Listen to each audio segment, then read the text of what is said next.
Just recorded an awesome podcast with Eli Lebowicz, a hilarious comedian. He's famous for his J sketch and his stand-up.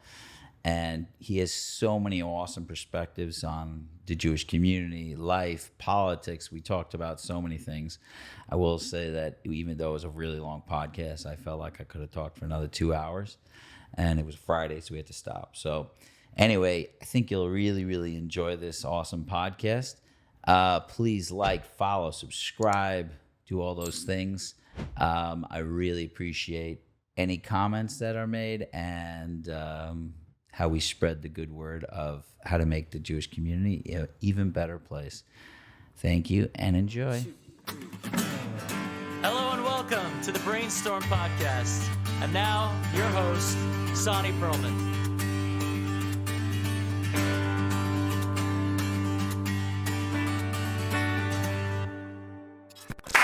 We're live again. That's good. Eli Lebowicz. Yes. Very, very, very excited to have you on. Thank you for having me. So let me here's an interesting thing that I'll start with, because a lot of people that watch my podcast are a little confused that I love having comedians on. All different types of people I have on, but a lot of the stuff I do is dealing with the community and what's going on and addiction and mental health, although I like to be all varied.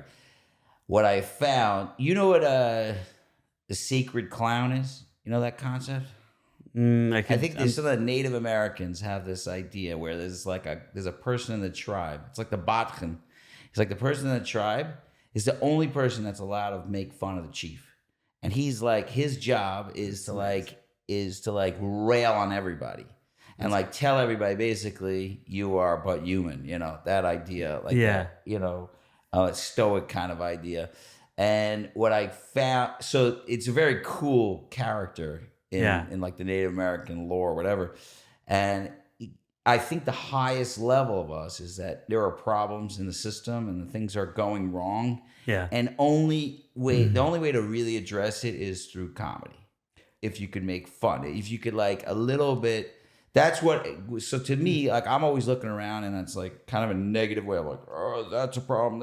And a comedian will make that hilarious. Right. And then we'll be able to swallow, oh, that's weird. That we have a washing cup that's attached to the thing. Like, that's funny. Yeah, thanks. I love that bit. Thank you. Anyway, sorry. That's why I have. Yeah. So welcome. Yeah, no. But like, first of all, thank you for having me. But it totally ties in because you see, you know, what you do is looking at the problems of the world and trying to how to solve them. And that's what comedians are doing also, just in a different way. Because they see something wrong in the world and be like, that's funny, that's weird, that's interesting. And that's their adjustment to fix it, or, you know, and you could really make a better point almost, rather than a rabbi giving a shiur about something. As a comedian, you make a joke about something and you subversively get them to almost agree with you or make a point without them realizing you're making a point, which is interesting. But yeah, I think that's what cathartically a lot of comedians are doing is taking the world that they of the outside world or their own world and being like, hey, I need to adjust to this somehow, and like reframing it. Right. I will say, I think in my own life, most of the times I've changed my mind about a topic has been from like reading a book, watching a movie, or comedy. Like when it snuck in a way I didn't see it coming. Like I was like, I remember I had this guy come and give a lecture, like when I was in the new school, we're talking in 99. This is a long time ago. So he gave a lecture on legalization of drugs, and I was going into drug counseling, like it was like serious. And he was very like funny, but also like persuasive, and like I had one mindset walking in, and because he just couched this beautiful like lecture, but it was part of it was he was just entertaining. I was able to like take my old ideas, put them aside, and I almost had to complete like 180 shift from what this guy said to me, to us. I mean, look at Jon Stewart of The Daily Show is probably a really good example. It's the best because they are like, hey, we're going to make a commentary on this, or even Stephen Colbert back in the day when he did the Colbert Report. If you are so not taking yourself too seriously and people are just, hey, I'm here to be entertained, but you're actually like subtly giving them information, which it could, at this point in time, it could be a very dangerous situation right now based on that. But yeah, that's the. Wait, why is it you say it's dangerous? I'm just saying because there's like, again, with a lot of things like the Israel stuff. I think more specifically because my thinking is if they're so wrong about this Israel stuff in the media and generally, what else have they gotten wrong, and what else are we just assuming is true? Which, not to get all like conspiracy theory ish, but like I think only a lot of Jewish people are so close to it, and we understand the history. We know there's a poor representation of what's going on being depicted, and so when you have this like giant umbrella of like, hey, here's the 2-minute distilled version for John Q. Public, then it's a much more digestible version of something, which is the goal. The goal is entertainment, but also I think it's become like to like have a certain viewpoint passed along and just be like, no, this is also okay. So it gets dicey because then you get into politics and like. Do you think people ever believe the news? I think they do. Yes, 100% they do. Meaning, I said something recently. I said, do you think that CNN is telling you the truth about Republican conservatives without an agenda? And you think Fox News is telling you the truth about liberals without an agenda? So why are you assuming that Al Jazeera or any news thing is like thing? People just forget it's a business. They just don't get it. And I think maybe because we're comedians, I'm wrong. And you're an aspiring comedian, but like you want to you can see the BS in everything. Being able to be like, oh, nothing is real in a way. And that's what I was telling you beforehand. Like we have, like I said, we have Jewish rules and Goyish rules.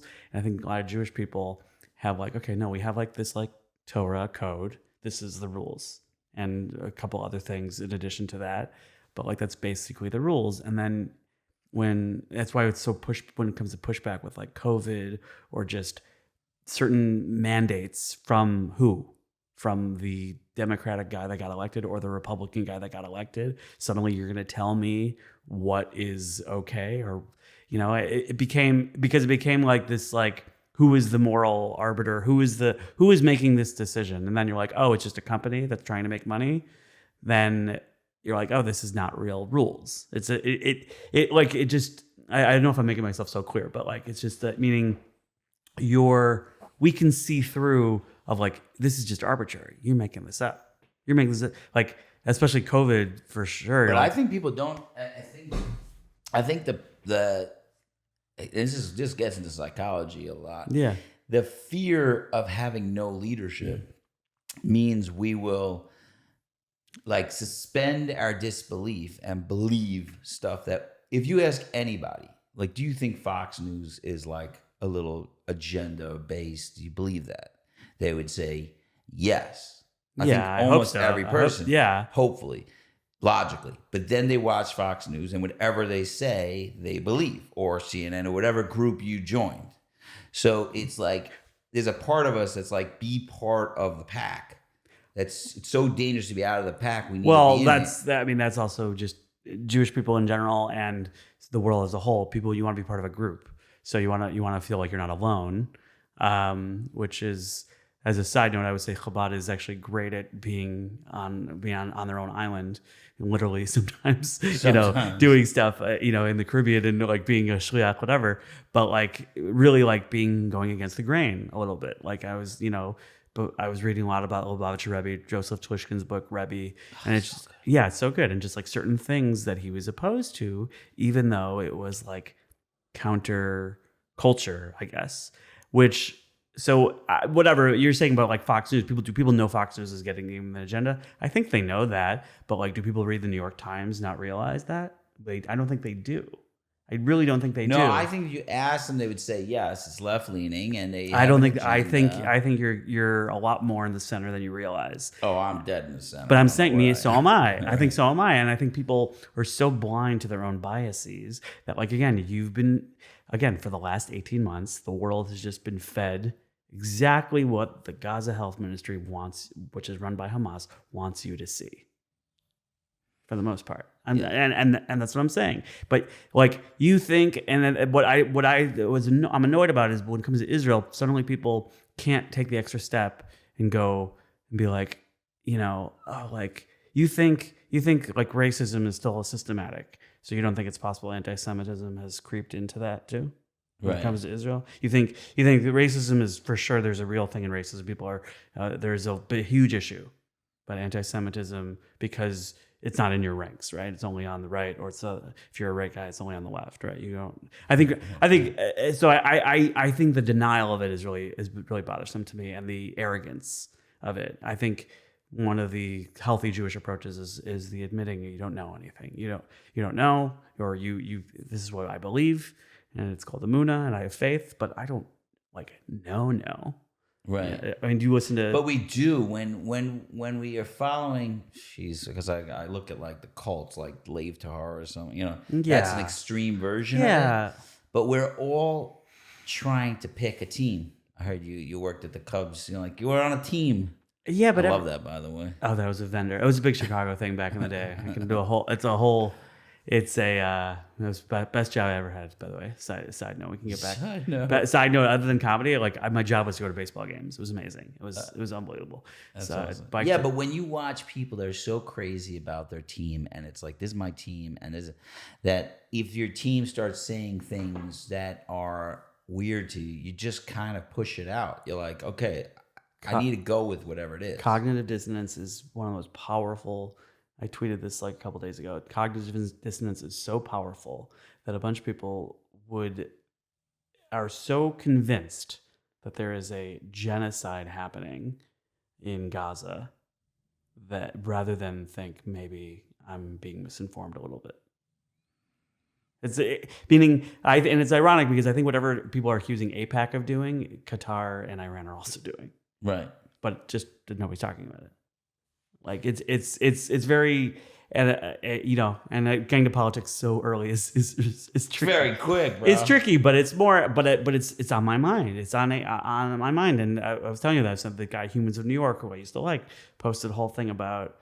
He posted an interview with the Neturei Karta guys, and you're like, really? I said I commented like a few different things saying like, hey, way to throw out a bunch of credibility that you may have had. Just so you know, these guys are basically the Westboro Baptist Church of Jews. That like their most extreme version.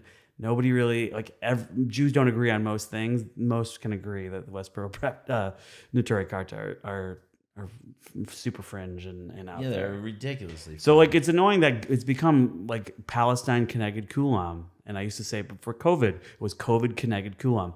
Nothing mattered except COVID. It didn't matter how many kids were at home with no school by themselves, going crazy, being isolated, because COVID was the most important thing. Right. And I'm not becoming like a fringe the other side. I'm saying as a centrist, it's just like it became crazy that the policies were so backwards that it was just because like we didn't care. It was just like, no, just keep schools closed.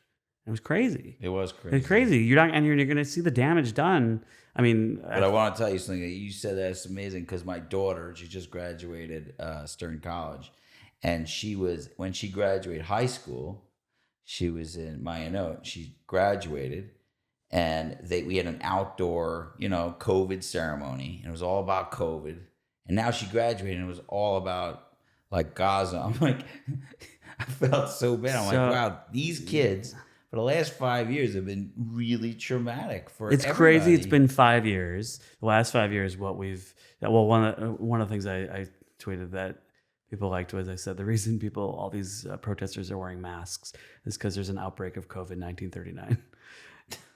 Right. And it's crazy. It's crazy. And again, it's this groupthink mentality of this 1984 of like Stop thinking for yourself. Just go with the group. And it comes to, at the end of the day, everybody just wants to not be alone and figure out, not be alone, figure out what meaning is. Find some meaning in something.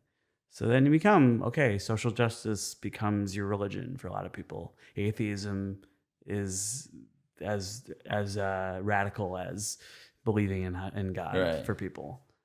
Now I'm always, I call them the Hasidim of the agnostics. You know, like they like their mamish, they will follow to the end. Pete Holmes, the comedian. Yeah, he's got a great bit about it because he like grew up a very religious Christian, and then he's very much like, he's still very religious, but he's not in the practicing sense.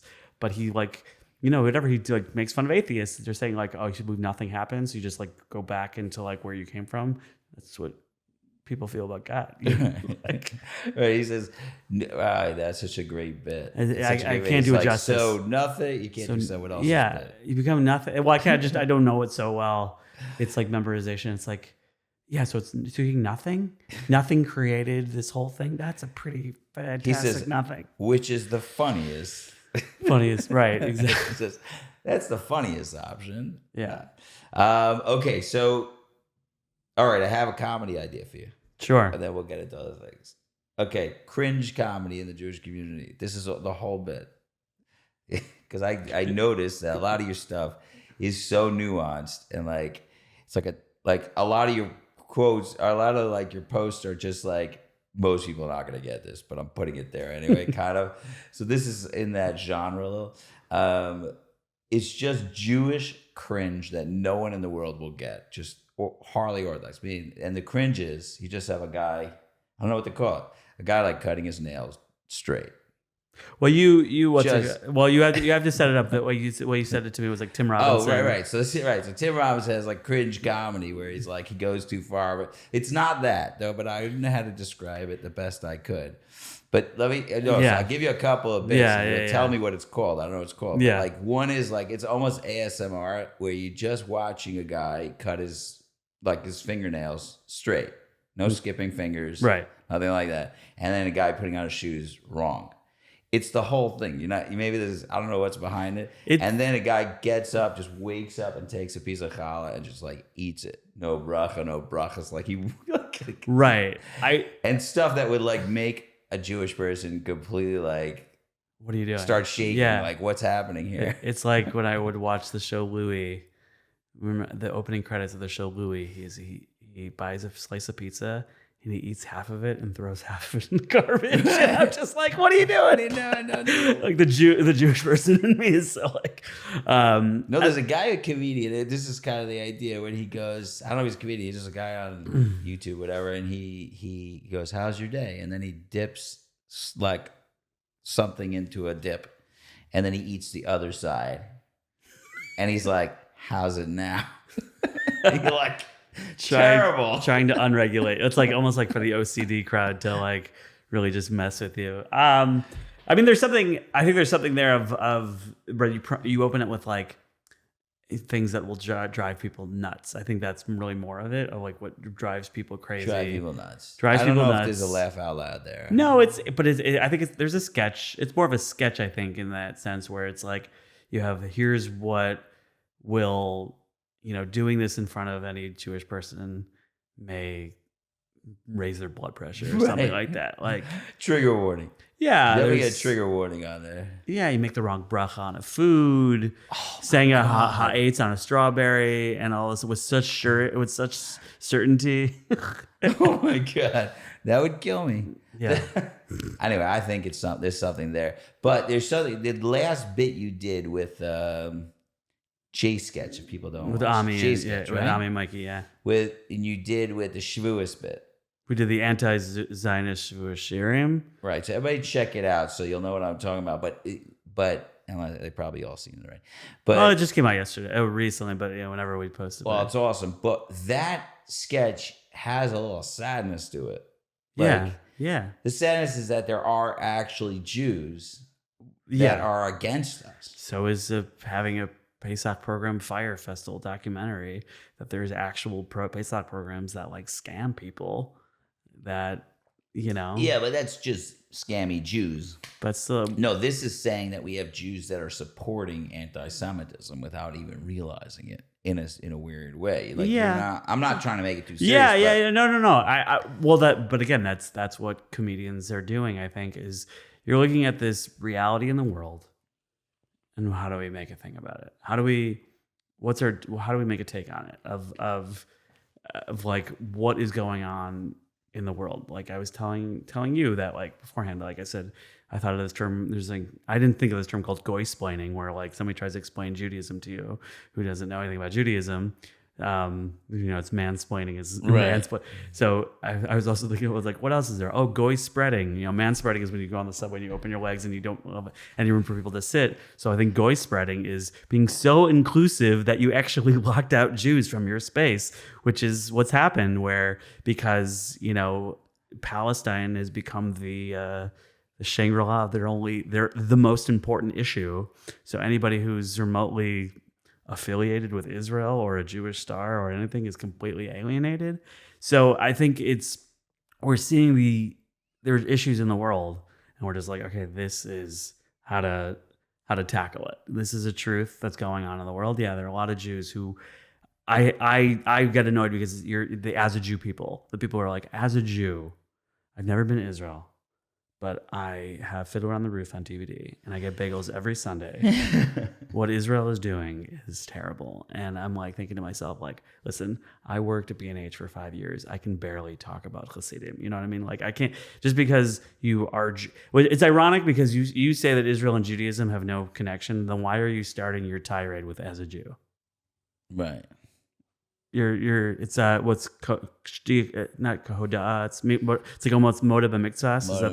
Is that the firm term where like you're partially admitting again the same thing that like? So I think that's the thing is that there's not enough, and I really fault. That's when we're going back to journalism. I really fault journalists for really we need like almost like the Watergate journalists to like really do a deep dive of like if John Oliver on Last Week Tonight, which I used to like as a show, really did a deep dive into the UN and its ties to Hamas, or just the abuse of aid by Hamas using money that should be going to starving Palestinians in Gaza, but they're taking all the food and they're taking money to build tunnels. But that's not what journalism is anymore. Maybe it was. Exactly. And that's my issue. I don't know if it was. I will tell you something. I've been in the field, so that I've been in situations where I've been involved in cases that were reported in the news. Yes. In many cases. And I will tell you that one consistent thing is that not one of them were reported correctly. And every single time I've ever been involved in anything that was reported in the news, I was like, I was there. It's wrong. Like, so because finding the angle. They're just making it work to whatever. I'm saying it's like comedy, finding the angle. Right. It's finding the angle that makes this digestible for a reader. Do you remember when that show, do you watch the show Newsroom? Yes. That's like a fantasy. Like, yeah, the West Wing also. The West Wing, you have such a frum president that's a Democrat. Right. Yeah, like it's like what you have. Yes. We have this fantasy of a world that I don't think ever existed. Maybe they talk about the old news, but you sure they didn't have agendas then? I have no idea. No, they did have agendas then. I'm not saying they didn't, but it's like, again, these things that bother me, like, because I'm on Twitter and I'm just absorbing all the hate, which will, go back to addiction of just like all the. It's not good. It's terrible. You just wake up and be like, who hates Israel today? So Dimitri bad. Martin, the comedian, says the news should be called "Here's What's Wrong." Here's what's wrong. Here's what's wrong. I asked this Hasidic guy who works with me, Chaim Yeah. Glantz. He works with me. He's one of the greatest people. And I said, what do you think about all this anti-Semitism? And he's like, what are you talking about? First of all, he doesn't know because it's never like if you're not on social media, it doesn't exist. You mean that guy? You mean that guy that guy got trolled? Remember that guy in the Pistons jersey? It's like I think it's like Muslim or Arab, a Muslim guy who is interviewing this, trying to get a gotcha of a Hasidic guy, and he's like, this is years ago. This is before the recent war, but he said a couple years ago, several years ago, he's like, so what do you think about this? What do you think about this war? What war? This Hasidic guy, he completely deadpans him. The war with Israel and Palestine. What? I thought the war's in Ukraine. Man, these wars got to stop. And he just completely trolls him. But like, it's funny that you think maybe he was being genuine. No, I think he's pretty. It's not that he's unaware that it's happening. There were two things. First of all, he was like, he's not involved. Ari, the comedian Ari Shafir said like he was on. He was like, I'm going all over the country. I don't see, like, I have never experienced actual anti-Semitism. If you're not online, you don't see it. But hold on. It's happening, you It's say. also being a recognizable. If Ari Shafir wore a shtreimel in Pakistan, right? How would it go? So there's also like, that's the thing that's really. I don't know because I walk around. Here's where this is interesting. There's a part of me that thinks this is completely manufactured by the social media because after October 7th, I decided, and it was weird that no one else did, I was flying an Israeli flag from my car for the whole year. Right. And I had to keep buying new ones because they shred up. They don't have good quality ones. I'm just saying. I literally had like 5 or 6 of them in my car at all times, so I could just keep changing them. Anyway, it's a company scheme by Big Flag. It's a Jewish thing. They big flag. Big flag. Big Israeli flag. And I wear Israeli flag. Yeah. In the entire year, I'm driving through Manhattan daily. I drive through Manhattan every single day. It's a very liberal Mecca, like, you know, and I'm driving past Columbia and all this stuff. Now, I don't drive on to Columbia, but I'm driving West Side Highway. I think one person, one time, said something negative to me for a year of flying a flag. Now, it could be people are just afraid to, like, actually approach people in public and they really feel this stuff. But I was really surprised by it. Or it's like the... It's what I have a point here, but this is like this is how rabbis come up with heters, or not heters, but people who don't understand halakha think that like heters are just like, just make a heter, and you're like, no, you don't understand. Like rabbis have to put a priority list of what's the most important. So like Shabbos, keeping Shabbos is super important, but pikuach nefesh is more important. So pikuach nefesh trumps that. So I'm saying for this, I think this is my analogy thing where people not getting stuck in traffic or making your way home or getting to work on time is trumping and any virtue signaling, which is why blocking off, you know, by the airport or blocking off traffic is I don't know who's doing their PR in that sense would be like, why would that be a supportive cause? You're just blocking everyone's commute. Right. Like that in Manhattan, that is the most important thing. Got to get there. Yeah, I got no time for anti-Semitism. I'm just saying, if you walked around Patterson, New Jersey, where a lot of like people are like, you know, that's where a lot of people come in for these like marches in Bergen County and Teaneck and stuff like that. I would imagine it's not. I would assume you would not get as friendly as a vibe as that. Right. Have you actually experienced anti-Semitism like in real life? I mean, does online comments don't count? I feel like DMs online doesn't count. I have. I mean, I got a lot online. I've had it. I mean, not in the recent. Since the war, I'm trying to think of other situations. I mean, but I've had somebody say, you know, you Jews just hate everyone. Somebody yelled at me that once, and I was so shocked. I was like, what? No, no, we don't. No, it's not true. You actually reverse that. It's the opposite. So I just hate you. Yeah, I have a joke in my act. Right. I have a joke in my act. Somebody said, keep it moving yarmulke, which is very part of anti-Semitism. But yeah, I've had real things come up to me. And, you know, people say, I mean, I wear a yarmulke. First of all, I have a joke where I say, like, if I took this off, but people are like, that guy doesn't look Jewish at all. I'm like, no. Aware how Jewish I look. Anyway, so can't get rid of it. There certainly is the online pressure cooker of it. Everybody's just like, it's like on steroids. Everything is steroids. You think the entire world is these idiot accounts who are probably Qatari bots and whatever Turkish bots and Pakistani bots, like just like with 3 million followers, and you're like, there's no way you have really 3 million followers. Right. So there's that. Also, you have 3 million followers. You're not making comments on someone else's posts. Think about that. I'm saying, like, you don't have time for that. Like, what do you? Oh, you're saying genuinely? Yeah, maybe. Well, that's why, right? But you're like, busy doing other things.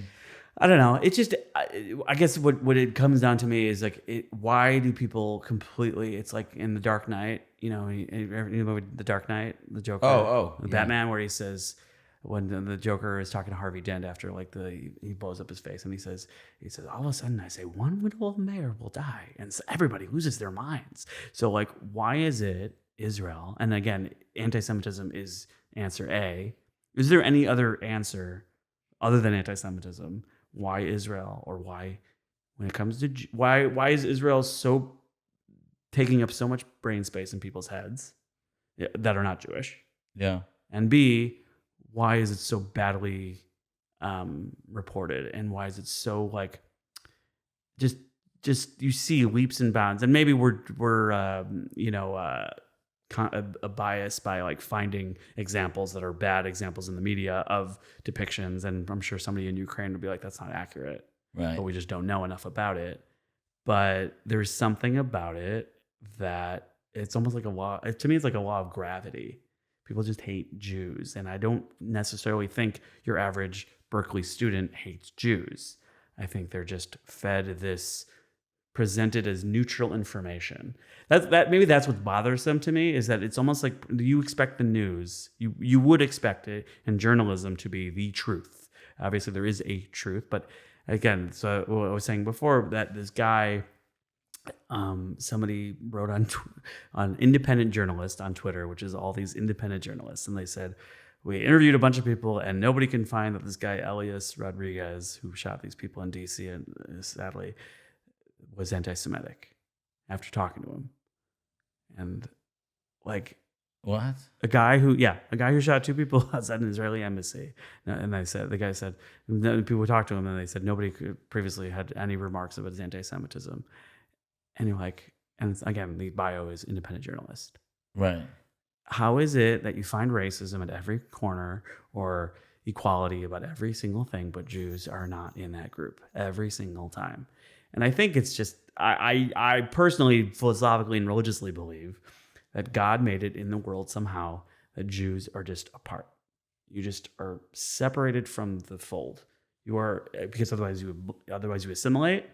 And if you don't have, every 75 years, the world's, I also, this is one of my tweets that like is like pinned. It says, every 75 years, the world says, no, this is a good reason to hate Jews. This is a valid reason to hate Jews. Because everyone says this is valid. This is valid. And I'm just like, no, this is just like, you kill Jesus, you don't believe in science, they're back to you killed Jesus, by the way. Right, I'm saying we're getting it from either side, but I'm saying people don't understand that this stuff happening in Gaza I'm not trying to downplay what's happening, and then there are innocent people that are getting killed, unfortunately, in this war that was started on October 7th. But the fact that it's being so presented one side, and all these virtue signaling and Hollywood stuff is just, it's just the next thing of it. And the people promoting it are the ones who really hate Jews. You really like, the UN is so, the proof is, it's circular logic. And you could tell, people are just like, the world, the UN has said how much they hate, how much Israel is doing wrong. Okay. The UN has put out 150 declarations against Israel. How many against Sudan? How many against Syria? How many? Right. Like and sometimes I just like try with pithy comments, like a one-liner. People say, this is the worst atrocities of our time. And I said, 600,000 people in Syria would disagree with you. Right. Just convenient. People like, and I think that's I've said this before. I think the best proof of God is anti-Semitism. Yeah, because it doesn't make any. I completely agree. Sense. I completely agree with you, and it's such a messes with your mind, because you're like, wait, God made this? No, God, almost like the Cain and Hevel story. Afterwards, he gets this mark on his head. Right. You are going to stand out. Everyone's going to know what you are forever. Everyone's gonna know what you are forever, and that know what you did in that sense. But for this, is you are going to be different. That's why you get a bris, so that anytime, back in the day, it was like, you want to fool around, what's going on there? Oh, I'm Jewish. Shoot. And almost like a reminder. I said a yarmulke. People say, why do you wear a yarmulke? I said, I would say that I worked in Borough Park. Sorry. I worked in Borough Park at one point, and I wore a wedding ring, and all these Hasidic guys would be like, why do you wear that? I said, it's like a yarmulke for your hand. Remember who's in charge and don't do anything stupid. Like, but I think that's what a lot of these rabbinic, like, the kippah is this thing. You're wearing a uniform. Remember, you're playing for the NFL type of thing. This is the thing. You're representing this thing. So yes, I totally agree with you that God made it that, again, like a law of gravity that just doesn't understand, because it doesn't make sense. You ever hear Rudy Rochman's explanation of anti-Semitism? I thought it was what does he so novel. He used like a allegory where there's somebody like gets a heart attack on a plane or something, and then they say, "Is there a doctor on the plane?" And some guy goes, "I'm a doctor," and then they're like, "Okay, great." And he's like, "Not only am I a doctor, I have all my doctor stuff. I could totally do this. I got this." And he takes his doctor bag down and he goes to this, and he sits next to the dying guy, and he just sits there and lets him die. And so the argument afterwards is like, he didn't kill him. He didn't make him have a heart attack, but he had the ability to fix this guy, and he didn't. And he said, like, that is the way the world, some sort of spiritual thing, sees us. We're the immune system of the world. That's what he was saying. Like, the world knows that we have the ability to enlighten the world, and if we're not doing it, they're angry. Like, if the world's going bad, they blame us. I thought it was fascinating. I don't know if it's an interesting thing from a spiritual side, where it's like, it's almost like that's our musar, that's our mission, is that the reason the world's going to hell is because you're not doing the right job. We're not doing the right thing. Right. What he was saying is that the world unconsciously knows that, and that if the world's going to hell, you have the way to fix it, and you're not. And the truth is, they even use words like that, like you're controlling the world, you have all the money, like almost like a spoiled baby. Like, why aren't you fixing us? Like, what? It's such an interesting thing, because like it's one of those things that's like almost like, you ever watch the show The Good Place? Yeah. Oh my God. What a good show. Also, just what a novel concept, and what a original thing, and got out ahead before it got bad, like 4 seasons, whatever. But like just an idea of the afterlife. So it's almost like, I'm thinking about, I always try to think, as a comedian and a Jewish person, try to think about like, what's the afterlife like, or what's things like that. And I think, almost like, we go to Om Haba, and we're just like, suddenly you can get this like clarity, like, oh yeah, that's why that happened. Something like, easy example is like, okay, somebody misses a plane and the plane crashes, and it's like, you have the foresight to see it a little bit later. Right. So it's like, almost like, why did this happen? We can't say that now because we don't have the foresight, but God, who's like operating on a Minority Report Lahavdil level, where you're just like, oh, this is before, as it's happening. I'm seeing this as it's happening and whatever, and this has to happen for this. Like, I was almost thinking to myself, like, again, I'm trying to make sense of the world. Like, October 7th, how does it happen? And like, what a terrible thing. And how does sort of God let that happen, but humans let that happen? And it's like one of those things. But then I was thinking, after the war, how many Jews were doing mitzvos almost constantly after that? Like, almost like this is the energy we need to, not to quote Modi, but like the Mashiach, to actually bring Mashiach. But I mean that in a sense of like, imagine everybody was helping out with the war effort, donating money, visiting Israel, helping people as much as they could, like almost constantly. I was encouraging people to put on tefillin who hadn't put on tefillin since bar mitzvah, getting people pairs of tefillin I'd never even met, and things like that. And again, I read the Rebbe's book and the 6-Day War, about how that lasted, before the 6-Day War, everybody, we look at that 6-Day War and we're like, it was fine. It was, or like the Purim story, we look at the Purim story. Yeah, it was fine. No, like at that moment, it was terrifying. Purim story takes over place 9 years. And all of a sudden, so to look at the world with this like clarity of like, oh no, that's why, this is why we are given a mission. I think at the end of the day, you are given a mission, and it's been a little bit bastardized by the anti-Zionist, or not necessarily the anti-Zionist, but like Tikkun Olam again has become this like catchphrase. Right. Tikkun Olam. Okay, Tikkun Olam, which means like doing chesed and bringing light into the world and doing positive things. And it, it grapples with this like modern 21st century morality.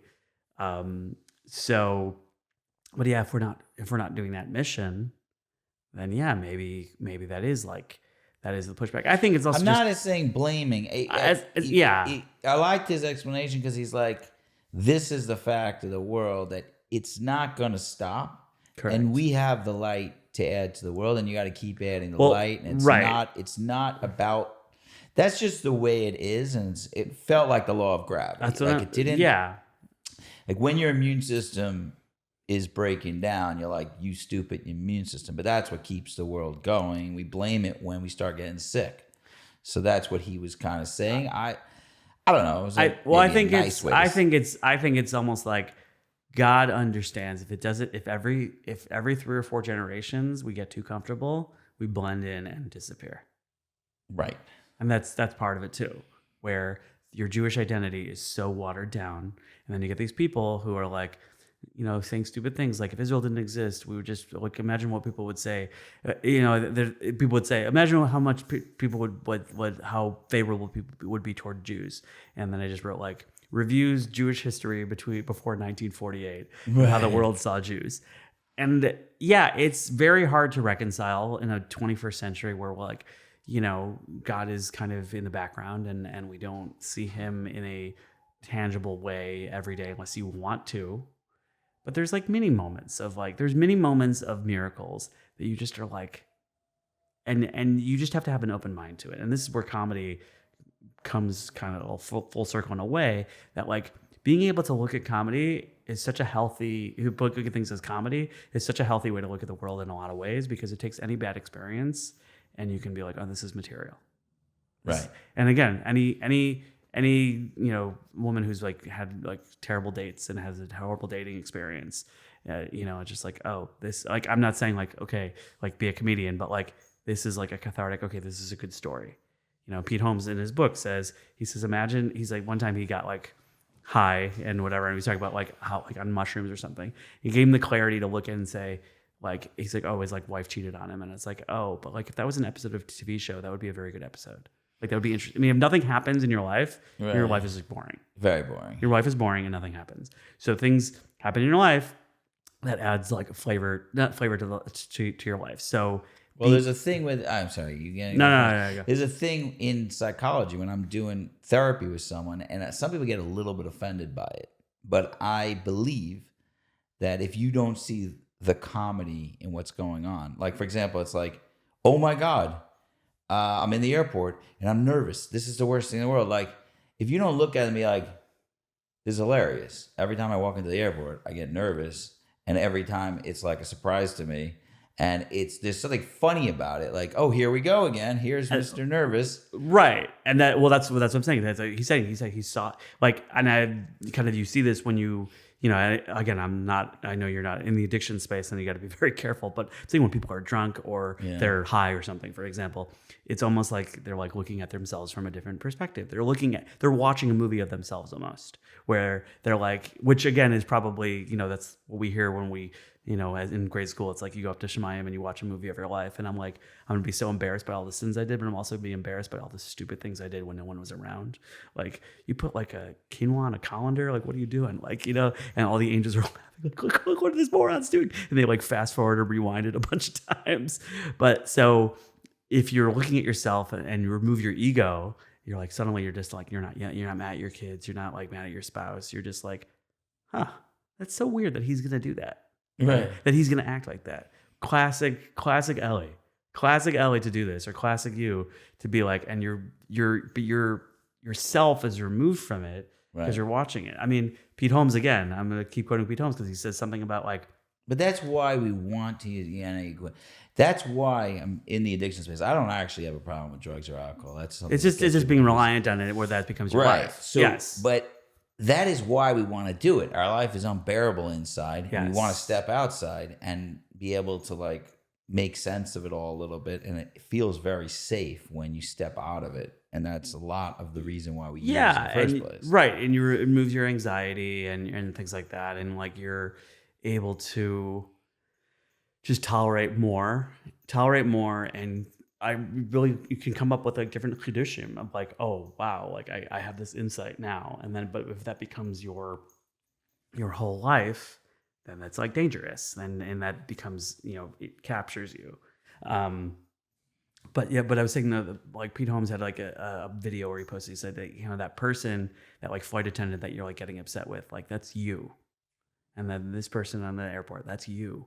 And it was just saying, he was like, that's you, just in another form. And I wrote down this thing. It's like, you don't understand how Kabbalistic this is, that like, it's like one spark from like Adam Arishon, that like, I didn't say that whole thing, but I just said, this is such a Kabbalistic idea that we're all one person. Right. We're all one thing scattered all around. And if we really saw that, I think that's why, the Tzelem Elohim idea is so powerful. Is really like, that's an idea that's not really promoted as well. And I really hate the Goyist mentality that people have. And I understand it's coming from millennia. What's the Goyist mentality? What is that? People are, I'm calling Goyist like racist. Like people are very Goyist. Goyist. Okay. I made up that term. But they're Goyist that are just like, and I understand where it's coming from, because it's coming from thousands of years of getting sent to Siberia for learning Torah and everything going on. And it's hard, but you really have to see, hey, people are created on this earth. If there's a reason not everyone's Jewish, and everyone's not supposed to be Jewish. Yeah, well, I got to get a rabbi on to explain that to me. That what? Why is everybody not Jewish? The exact same reason I said. The exact same reason I think, because of why something happens to you. If everybody's Jewish, it's so boring. Meaning, it's also, if everyone's special, no one's special. If everyone gets a trophy, the trophy is meaningless. Oh, that's true.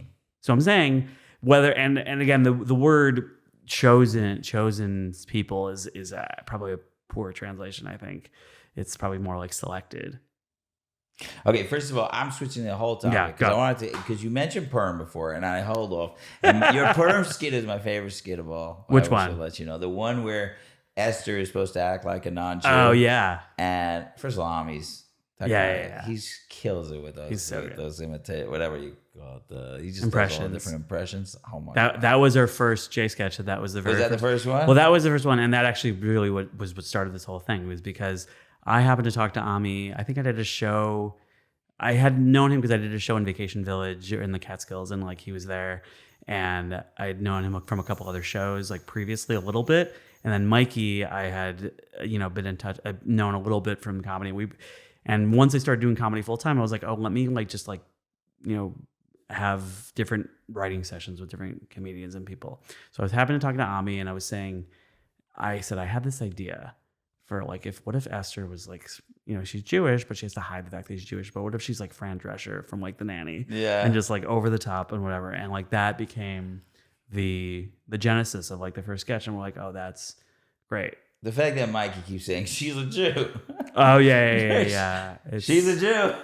It's still, and we've done like 20 something sketches, and that's still probably one of the best ones. Is it? Because in my opinion, it's still one of the best ones, because I love taking the like biblical stories and like taking like modern day things. Like when he says stuff like, "So what's everyone doing for Pesach?" And I'm like, no, what do you mean Purim's around the corner? We're all thinking about it.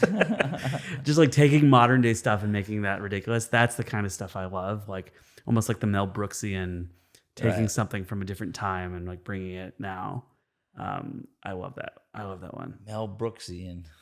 Well, just of being like, it's called an anachronism, where basically you take like something from supposed to be a Western, Blazing Saddles, but like they have, movie theaters, and just taking it, repurposing. And it's a really fun way to do it with like, I do that with like stuff in Tanakh and stuff like that. It really helps me bring down these stories to my level, so that I can, and I really mean bring down. It also just points out the absurdity of like, if someone from that time came here, it would be like, we would be unrecognizable. A little bit, yeah. As Jews would be like, what is? Well, I also say that, I mean, from a little bit of a Zionistic perspective, that I'm like, if Moshe Rabbeinu came back and said, so everyone's in Israel, right? No. How come? Is it like too expensive? No. How much is a ticket? Like $900. What? Like he'd be crazy. He'd be like, you know how hard I'd driving to like go to Israel? Yeah, exactly. Like, wow. But it's whatever. I think back to for a second when you were saying about like people with like not having a sense of humor. Also, is like there's certain the reason Jews and Black people are the most like most comedians are not, or most, so many comedians are Jewish and Black is because like we've actually been through stuff, and so we can actually like adapt and see the world like that. So oh wow. Okay, well that's a perfect segue because I have a question. So I have 2 kids in YU. I think the 3 people you mentioned all. Did you grow up modern Orthodox or you grew up like more yeshivish? Modern Orthodox, but I went to a school, elementary school in Chicago that was like very like boys in one building, girls in another building, but like you never saw each other unless it was like a huge assembly. So it was always a huge deal whenever there were girls in the same room. I'd be like, oh my God, there are girls here. They'd be like, dude, is he on my show? Chill. And so I would be. Like Yom HaShoah is a holiday. Well, not just that, but right? No, just more like all right, chill, buddy. But I would say it's like it was modern Orthodox-ish. I mean, my high school was modern Orthodox, but like I'm a weird animal of like which is awesome because it's like you're really pulling from all different. I'm not party. Directions. I'm not party. You know, I'm not a Republican. I'm not a Democrat. You know, I'm just like I take and choose what I. Okay, so there's a question because a whole bunch of comedians, you guys. Yeah, I think Ami's also got kind of like a more modern Orthodox, and the other guy, Mikey also, I think also. Yeah, he's modern. Yeah, well, modern. So the reason I'm asking this, and it's really surprising me, it really is a question I'm curious about because I have 2 kids in YU. Yeah, and I graduated YU also long time ago, but only graduate school. So. But my kids are really in YU. My son is in YU, but he came from more like the yeshivish, like, and he came to YU, and he's like, "Oh, I'm gonna get in trouble for this." I said, no, hopefully I won't get in trouble. But he's like, these people are way too serious. Like he's coming from like a yeshivish background where like everything you kind of make fun of everything. Like it's like you're like the Rebbe looks funny and he's scratching his hair, and then he came in and everybody's like really serious about school and they're like getting it done, and he's like, where are the funny cool kids? He's very fish out of water in YU. Yeah, and he's like. And he knows they're there, but he's like not bumping into them. That's a much more common YU thing, by the way. Is it a YU thing? Because my question was like, it's funny that modern Orthodoxy is like. I was gonna ask like which group is like the most like funny. Like that was because for your Yeshivish light is very good. Hasidish are very positive and they have a good sense of humor. What were you saying about YU? I was saying YU. Sure. Sorry, you got the flowers in your face. No problem. YU has the. I had this issue with when YU was like my first year. I also went 1 year. You went to YU? I went to YU, but I only went 1 year in Israel for yeshiva. A lot of people did 2 years. It was like a common thing. Okay. So some of probably what he's saying is that people have this. A lot of the modern Orthodox schools probably have this thing where like. You're not going to take stuff so seriously for high school. And then all of a sudden you're going to go to yeshiva in Israel and then like turn on the jets. And like all of a sudden like you're like, oh yeah. Like, and I don't have that personality type to just like mold and like turn into something that I'm not. I'm kind of like, this is who I am. And and again, this is dealing with being from Chicago and then like coming to New York. And there's this whole like New York culture of, the yeshiva day school system and like, the Sarachek basketball tournament and all, what I'm talking about? There's like all this stuff that like all these like, acronyms for schools, like SAR, MTA, DRS. I was like, I can't follow this. Going on? It's like, what is this highway? Just say the name. It's so long. So there is this YU. So I went to Israel for 1 year to Shalvim, which is probably not the right fit for me, but it was very serious place. And everyone's just like, yeah, how great is learning? And you're like, okay, it's good. Like I was like, I don't know, but like, meaning like it just felt like that. This is like, okay, they're like trying to fulfill this like destiny because you you're a year in Israel, you flip, right? Almost. So I think that was a certain for my yeshiva. And then I come into YU and there's a big element of those guys that they're like, this is like, YU has also is like yeshiva / university. Right. And it's really tricky because some people, it's like, no, it's a yeshiva with learning, with classes. So we're like, no, it's a class. It's like a college with learning. Right. And that's the whole issue. Is that like you have a bunch of people treating this like it's like the word Zionism means. But is that what does Zionism mean? People? Zionism means something to us, and Zionism means something very different to the anti-Zionists, right? Because they don't. So I'm saying, what were you saying that like? No, it's like what you're saying that two people look at my son. People could look at why you he came from university and he's also learning. He's but like, really what are you? enjoying But life. what are you there for? He's Both. there to go to college, I guess. Exactly. So then he sees all these guys like doing learning till 3:00 and doing night seder while they're like somehow taking like biolab, and you're like, how are you making this happen? Right. And like, no, it's a really also it could be a really rigorous curriculum if you're doing like double curriculum. So that's it. Partly, it's also I think from I'm saying you grew up at yeshivish more. I think that again it goes back to a little I bit. grew up shayash. Yeah, which is like okay, go to Queens at night. We right? were we grew up in Shayash. It was weird. It was like a weird mix of Hasidish, yeshivish. Great. It was like a weird melting pot. There's some of the best people I've ever known are from my community. It's pretty cool. But it was also because of the trauma. There was a lot of traumas. I was talking to trauma makes great. I was people. talking to another comedian, and I said we should start a game show called "What's Your Trauma." What's your trauma? And everyone's like, like, Seinfeld might be the only comedian who doesn't have, but like, what's your? Because he says, what is the deal with Seinfeld? He's too normal.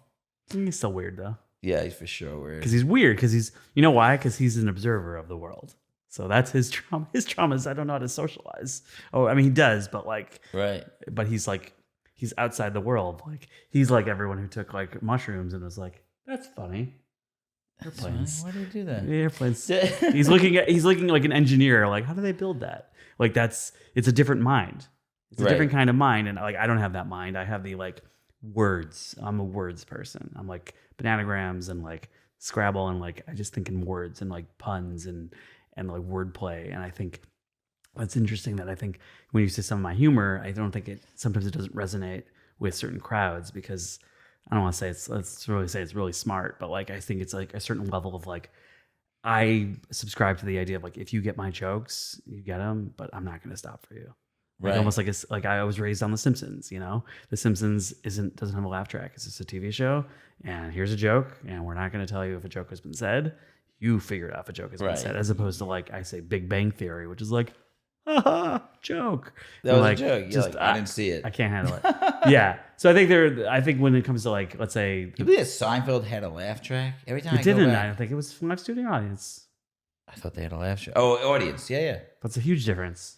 I don't know. Audience is they still know when to laugh. The guys next to you laughs, you start laughing. No. I'm telling you, but that's no. It's a live studio audience though, meaning because you can tell when George pulls out the golf ball from his pocket, like that is a huge like separate laugh. But I think the difference with Seinfeld is that like I'm laughing with them, and I'm not like deciding did they think it's funny, which is back to your Jovi Newberger episode, like in terms of like deciding a Jewish audience will be like, is this? I feel like deciding the different kinds of Jewish audiences are always tricky because they're always like, was that person laughing? Is the rabbi laughing? Is this? They like look it over. What's going on with the laughter? No, Renan Hirschberg also does like these smart jokes, and like sometimes you just don't get them, and it's fine with him. So like that's a similar idea. Modern Family is a good another good comparison of a show that's like, here's a smartly written show. We're going to write jokes in here. 30 Rock is probably the best example. Right. 30 Rock, the jokes per minute are nuts. It's very fast. Yes, and we're not going to stop for you, and that's okay because it's just like we know this is funny. Right. Trust me, we know this is funny. As opposed to, you see the cadence of like a Big Bang Theory, which is like joke, and it feels very a little more manufactured. But Well, I would tell you 30 Rock, just another. The best part of 30 Rock is that the show is making fun of every single person on the show. I mean, everybody in that show is the butt of the joke. There's nobody who's like Right. I mean, like, you don't have The Office. You have Jim, who's like normal, and everybody else is crazy. You don't even have any normal people in 30 Rock. Well, everybody also because you have making fun of Republicans is like Alec Baldwin's character, Right. and then you make fun of liberals with like making fun of Tina Fey. Right. So it's good. It's a good. Everybody's being making fun of. There's Correct. not a person. And again, that's where the world has gone to hell with more places where like South Park, where just being able to make jokes about things and not have party, all about the party line. The Onion used to be amazing, and then it became a Hamas wreck. It's terrible. It used to be so good, but I think the Babylon Bee has really done a good job of like filling in its shoes, because again, it's political because it has to be, because the world's just become, are you on team A or team B, which is just so annoying. Right. Because I make fun of everybody. I make fun of Trump. I made fun of Biden, and Right. but like I saw the best Babylon Bee headline was Elon Musk quits government. Quits job of making government efficient for easier job of sending people to Mars. That's pretty good. I was like, that's amazing. That's great. And like that would harken back to like the previous Onion days when it was. I mean, when I was in YU, I started a satire newspaper called The Quipster, and I would print them out and I would post them in the urinals. So people would read them as they were peeing. People would be like, "This is the guy that makes me laugh when I pee," and I'm like, "It sounds weird out of context." But Oh wow, you're doing this a while. Yeah, I lost my train of thought, but I had something there. happened to me. You were moving 30 at- Rock jokes. You were moving. 30 Rock jokes. The Onion, Babylon Bee, Elon Musk. I lost it. No, I think the thing that this is what I want to say. I missed the time where people weren't political. Like They we always, were kids. Like, but they were. It was we? it was softer. I sit in Arpus. I run a center with hundreds of teenage kids who are doing drugs and just doing their life. Yeah. They just dropped out of everything. Every one of them is political. I was a kid. We were doing drugs and all that stuff was happening. We didn't even know there was a president. There was not even a thought of anything.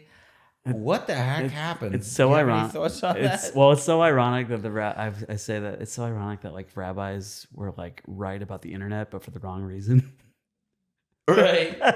Right. But like, it wasn't like the porn stuff that we were worried about. I mean, it is, but like, it's more like, you're just being fed at age 10 this thing, and then suddenly you're like, oh, by the way, did you know Trump is the worst? Did you know Trump is the worst? I'm having a surgery next week, but like I had a surgery 7 years ago, and I woke up with like a breathing tube in my mouth, and all that was on the TV, I couldn't talk, and the TV had CNN on, and it said Trump, Trump, Trump, Trump, Trump, and I'm like, oh my God, did I die? Is this hell? Like this is just Really? Yeah, you're being fed constantly stuff, and you're not realizing that it's a narrative. You're being fed a narrative, and it's disrupting because it's really disrupting because you have people in, let's say, LA and New York basically calling the shots, thinking they speak for everybody, and being like floored on election night when like, I don't understand. This person who was terribly qualified and not a good candidate, who filled in an audible because we fumbled the bag with Joe Biden, is losing to Trump.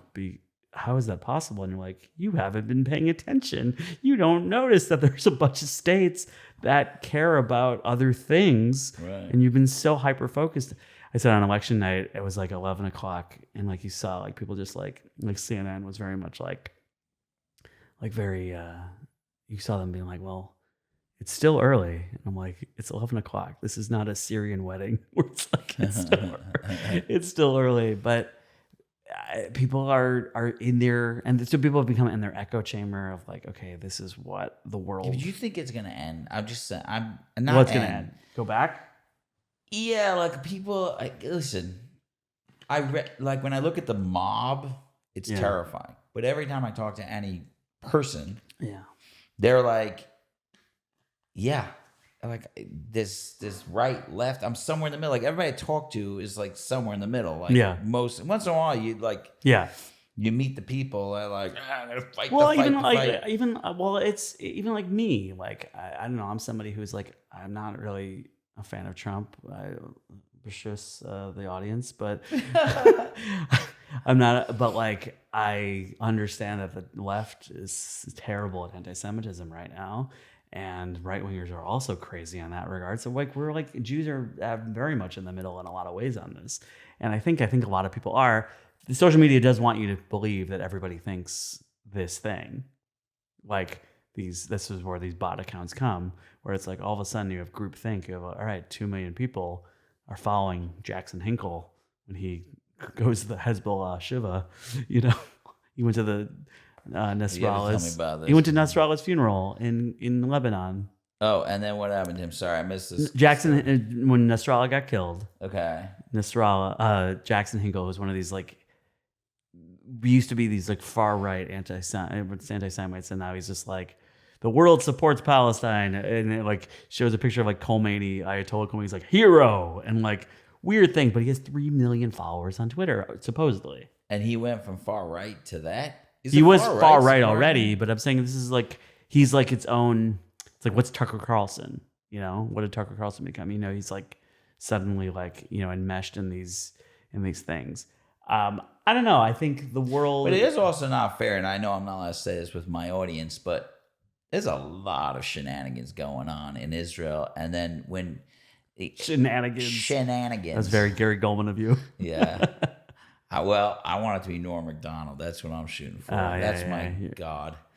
But you say shenanigans in Israel with what? What? No, it's just that there's a lot. Like the politics there sucks as much as the politics here, and it's not more so. I think more so. It's possible. It's really, really gross. A lot of it. And now, if you report anything bad about Israel, it's blown up to next level in every single anti-Israel, anti-Zionist, anti-Semite thing. Yeah. So it's because there's a lot of stuff. That's I understand, and there's a lot of bad faith actors, and I think anybody who is remotely affiliated with the Jewish community or Israel can very much say Israel is not a perfect country in many, many ways. The only thing is Israel getting dragged through the ringer way more than any other country in the world? And the answer is yes. Yeah. Again, there were not worldwide protests for Syria. There just weren't. 600 or anything. Everybody forgot about Ukraine too. Sudan, stuff's going on. Things are going on right now, and I'm not even informed about it because I don't know. We're not talking about it because everyone is focused on Gaza right now. So I'm saying, but I'm not. But I think anyone in good faith understands that Israel is very the worst is people say you can't criticize Israel without being considered anti-Semitic, and you're like, I don't know if you saw the 7 months of protests against the judicial reform thing before October 7th, where hundreds of thousands of people were very much protesting Israel in a non-anti-Semitic way. Just because you don't know how to do it doesn't mean, just because you don't know how to protest or speak in a way that Israel without being anti-Semitic, like I'm very pro-Israel, but I very much don't like BB number 3. And this is BB's third time. BB number 3. Yeah, I've said that you liked earlier versions of BB. What? You liked earlier? Yeah, versions? He wasn't the same person. Now BB number 3 is a little bit of a power hungry person who just the joke I've made, and I haven't tried this on stage yet, but we'll see if the audience will like it. But said BB at this point is just like a dad who's driving on a road trip who is too stubborn to pull over and ask for directions. He has no idea where he's going. It seems like that. And he's just like, you want your mom driving? She's so liberal and can't see at night. And and it's a little bit, it's a dark subject, But I think that's what it is. I don't think it didn't seem to be, there wasn't seem to be much of a plan going on. There was a lot of like stuff like that. But again, it's the people who are criticizing Israel in a very different way. Again, that's why I say like I separate between like, let's say Satmar, who are anti-Zionist, but I would call them non-Zionist at this point because anti-Zionist has been abused for that side. But I'm saying if you're opposed to Israel from a religious standpoint, that's like, okay, you're dealing with the Shalosh Shavuos, and you're like, okay, this is my whole different thing. That's why I got so mad about this Humans of New York guy posting about Neturei Karta, and you're like, do you understand that like they're protesting because it's too liberal? But I will say that he probably would have somebody from the Baptist church, whatever they're called. He's just like a liberal guy. Like, I guess so. You think he's making an actual statement here? He just finds the guy fascinating. I find him fascinating. Read the thing afterwards. Really? It's a whole tirade about how Judaism is not, Israel is nothing like Judaism and stuff like that, and that whole thing. And it's like, it's just bad faith. That's what bugs me. That's what I'm saying. Like it's become this thing that like no matter how bad you are as a person, if you are on the Palestinian side, that's great. That's fine. Meaning like that becomes like the thing. So the same thing if you criticize Israel, then like, you know, all is forgiven almost in a sense, because that's the trendy way. Oh my God. So anyway, the truth is I have I don't know if purposely or not, like I just kind of tuned everything out. I feel like this is going on freaking way too long. Like, stop it. But how is this affecting your mental health? You're so involved. No, you're like reading all the Twitters. And stuff? I'm on Twitter, and like that's not. Should I figure this out? Hold on a second. Oh. Is it construction or someone knocking on your door? It sounds like construction. I don't know where it is. Hold on a second. I'm gonna actually tell him that. No problem. If you have to check out the interwebs. I actually got this now. Hold on. No worries.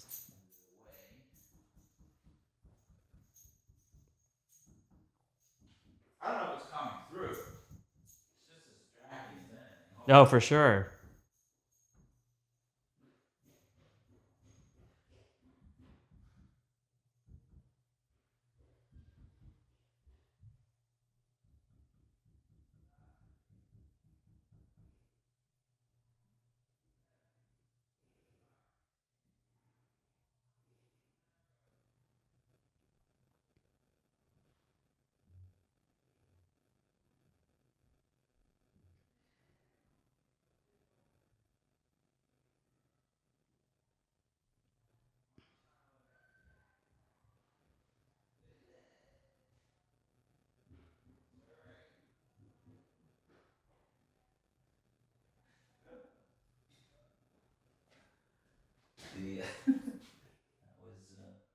That's how we roll. Yeah. I'm moving. Actually, this is the last week of being here. Where are you going to? To another place. All right. I rented a spot. I don't want to be in the women's house anymore. No, so for me, I'm on way too much, obviously, which is hard. I was thinking how it's not good even for my like probably undiagnosed ADHD that like I like, hey, I have an idea for a joke in my phone. Let me pull this up. Wait, and then my phone is the thing that has everything. That's the issue that like. Oh, so the second it goes on, I'm like, hold on. on. I say when I think of a joke, it's like, you ever seen the movie Memento? Yes. Where it's like with the tattoos, or his short-term memory, short-term memory issues. He has no short-term memory. So all of a sudden, it's like there's a thing where like the woman, he's like with. She's like, she hides all the stuff, and she says something, and he's like, you're not gonna remember this anyway. He's like, find a pen. That is me when I come up with a joke, and I'm like, or on Shabbos, I have an idea. I say, if I ever come up with an album for comedy, it's gonna be called Remind Me After Shabbos, because. Well, Mitch Hedberg has a joke about this. You know that joke? Yeah. So if you think of a joke at night, you have to say. I have to write it down. You have to write it down, and if you're too lazy, you have to. Or I've convinced myself it's not funny. to convince yourself it's not funny. That's great. That's a great. But like, yeah, that I'm like, all right, let me write it. Let me think of this. Let me write this down. Let me think of. Wait, so when did you start? Okay, I'm sorry. Yeah, we just talk about everything. We jumped at everything. Let's reverse the order here. What's the worst question everybody asks comedians? Where do you get your influence? No.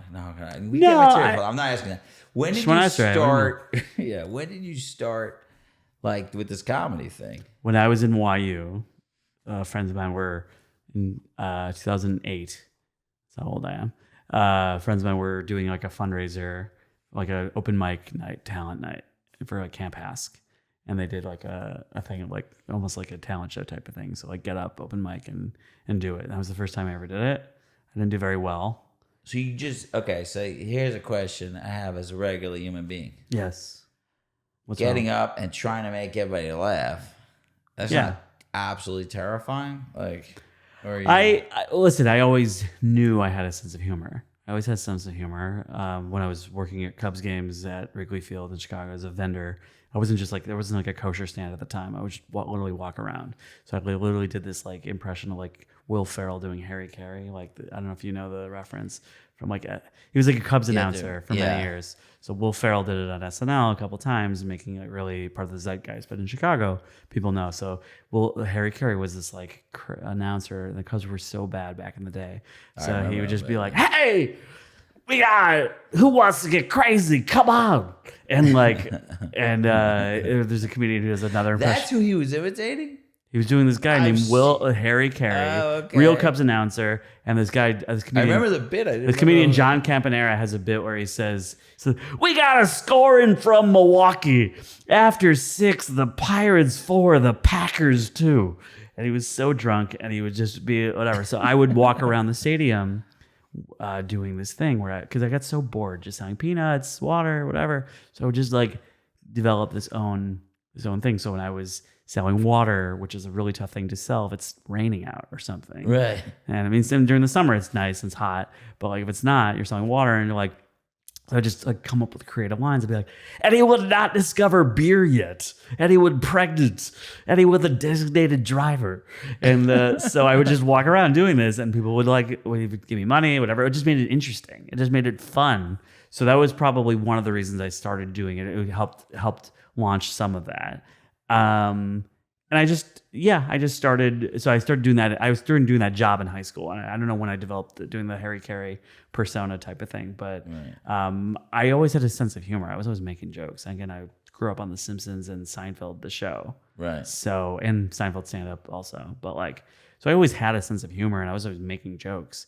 It was just a matter of like, all right, like if you can get past the public speaking element, it's like, okay, stand up is like, what's the. Do you get I hear a lot of comedians talk about like the absolute thrill of the crowd laughing. I mean, you getting all that? Yeah, because it was especially a new joke that you're like, I thought of this during Shmona Esrei while I was in the bathroom at 2 or whatever. I thought of this at 2 a.m. I wrote this down and I think this is funny. And then you like try it out and it works in front of other people. That's like crazy. You're like really like working in the lab and you're like, and then it's like a eureka moment. Like it's alive. So suddenly you're like, I have this thing that I think is like, and my wife is like, I'm watching TV and whatever, I don't know. And go try it on your own. Yeah, but like that's also like how I started like tweeting because I would just tweet stuff. And then, you know, in 2016, one of my biggest posts, I would post on Facebook and tweets. Before the 2016 election, this was years before. It was like 2013, 2014. I said, I'm voting for Hillary Clinton in the upcoming election because I wanted to see what the Haredi newspapers will do when they can't show a picture of the president. And it was like a funny back in the day. Now it's not funny anymore, but it's not funny. It's too dated and it's like it's too loaded with like, what do you hate Trump? And like it becomes everyone just became nuts. But it was a funny joke that was like, this is a funny thing. So I started out doing like jokes like that. It was a good. There's no open mics for Jewish material much. There's a couple things, but not really. You can't really test out Jewish material. So if I have a great chiddush about Kiddush Levana, I can't really go to a comedy club and be like, hey, everybody. So yeah, that's true. Yeah. You have this is awesome. Like I watch your stuff. I watch a lot of the From stuff. It's so niche, particular. Niche to the Jewish audience. Yeah. Do you do it in front of non-Jewish audiences also? Not so much. I know that like Dovey has a really good job of being able to like code switch, I guess, or explain stuff, which I still haven't found how to do yet. and I don't necessarily like. It's scary to try because I get more nervous when I do like a corporate gig in front of not when sometimes they'll say like, hey, I do a lot of shuls mostly and stuff like that in Jewish organizations, and sometimes they'll do like a corporate gig and it's like. It means like you're performing for like 2 Hasidic owners of a nursing home and like they're 10 non-Jewish employees. And they're like, all right, you guys have kids? You guys married? Like, nope. Like, I got nothing for you. Do you own a crock pot? Do you play board games on Saturdays? Do you own a crock pot? So like, awesome. It's for me, I think in Jewish material, I wish I thought of regular stuff. Everything I think of has like a Jewish thing to it. And I really got to work on being able to like, just do it. But I just also think that like the Orthodox Jewish experience is so involved in our lives that everybody, I think I wrote this down where I said, I'm thinking constantly about, did I daven yet? Do I have to daven? Am I milchig? Am I fleischig? What time is Shabbos? Did I get a haircut? Is it sfira? And then, is this place kosher? Is this, yeshiva tuition? Is this whatever? And non-Jews are just like, where should I eat today? Like just the levels. I'm kidding, but I'm saying like we have so many more things on our minds. It's ridiculous. On our minds constantly. And everybody has stuff on their minds. But like from the Jewish perspective, even like going out to eat is like a little more complicated. Or there's just like a whole like just. Do you have any bits on travel? Because I always think about like in terms how of non-Jew travels.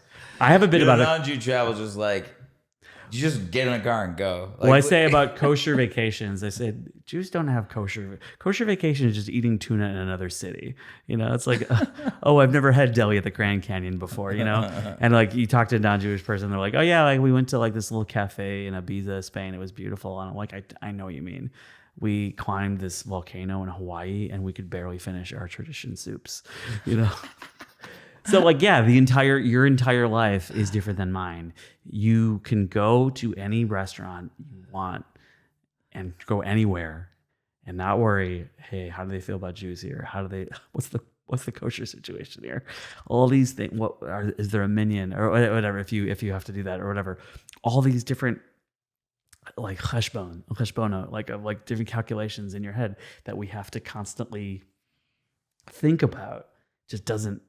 It's just great comedy material. Like it's not the same as non-Jews don't get a lot of it. There is interesting because Ivy Singer has like this thing that everybody wants a peek into the nuanced community. Like when you write about like the shtetl, like write the details of like his like frayed sittas and like stuff that you think they wouldn't like.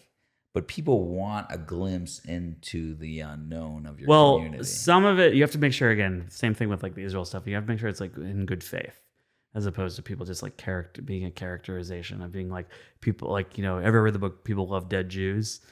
I saw it. I didn't read it. Oh, but it's like the concept of like, just like, oh yeah, you love the idea of like Hasidim in general, but you don't. Love like you Hasidim. Like how do you feel the Diamond District in 47th Street, Right. Meaning it's a little bit of a fetishization of it, right? And I think but I do think there is a point of there's something about writing this specific which is more helpful, like a good movie called The Big Sick with Kumail Nanjiani. He's like he's a Pakistani I know the comedian. I'm trying to remember if I remember. It's a movie where his girlfriend like gets like horribly sick and she like is in a coma, and he basically like she's in a coma for several days or a couple of weeks or something, and like he's like becomes like friends with her parents, and they're like weren't dating that long, and it becomes like this thing. But the movie depicts well he's like a modern Orthodox Muslim where he goes down to pray and he's like setting a timer for 10 minutes and he's like checking his phone, right? And like, but I thought that was interesting. Or the same thing with like Big Fat Greek Wedding. Like both of these things are like depicting cultural things that you're like, oh, that's so specific to that group, but it's relatable to anybody who's had religious differences than their parents or whatever. But I remember getting upset when John Mulaney has a stand-up, and one of his stand-up specials talks about how they changed the Catholic Mass, like the phrase that they say in Catholic Mass or something. What do you mean? You have to explain. John Mulaney has a bit where he says, I went to church and they changed one of the greetings that they say in Catholic in Mass, where they're supposed to say something like, and peace be and peace unto you, and me and a bunch of idiots said and for you as well. But he said all of a sudden they changed it because they said that's what the Catholic Church needs changing. But I just remember seeing this bit. And I'm like, he's so lucky that 1 billion people are Catholic. Like, oh, that's what you're saying. That like 1 billion people are Catholic and get We this don't joke. just get it. As opposed to I can't just go up there and be like, guys, you know how you like when you're doing Glila and like you are like not like a tall person and you get it's like prejudicial and you don't get Hagba because you're short. Right. But and that's the tricky thing also is because sometimes it's so much easier to say a one word, shortcut than brevity is really important in comedy. So suddenly like I say Glila, that's so much better than like when you roll up the Torah after prayer. So like that's what I like. I don't know. I envy Dovi's like ability if he can really explain stuff in a good way without losing you. Right. Because like the education, if you the same way you were saying, if you're educating people, you're like snore. I gotta get to the funny. So you got to do it in a funny way. I have a bit about Sota that actually I think I've seen the bit about Sota. How would you do that in front of a non-Jewish audience? I'm gonna say that. Hey, by the way, there's a really weird concept in the Bible that nobody really knows, and I don't know if it would go so well because. Again, if they're like, no, this is absurd or this is too weird for me, as opposed to, and sometimes it's funny because sometimes I did a bunch of shows in Israel in December, and I was saying I realized a bunch of my material didn't translate necessarily as well because a lot of my material is like, how weird is it to be Jewish in the world? And they're like, what do you mean? We're in Israel. What's like bringing a lulav on a plane is strange.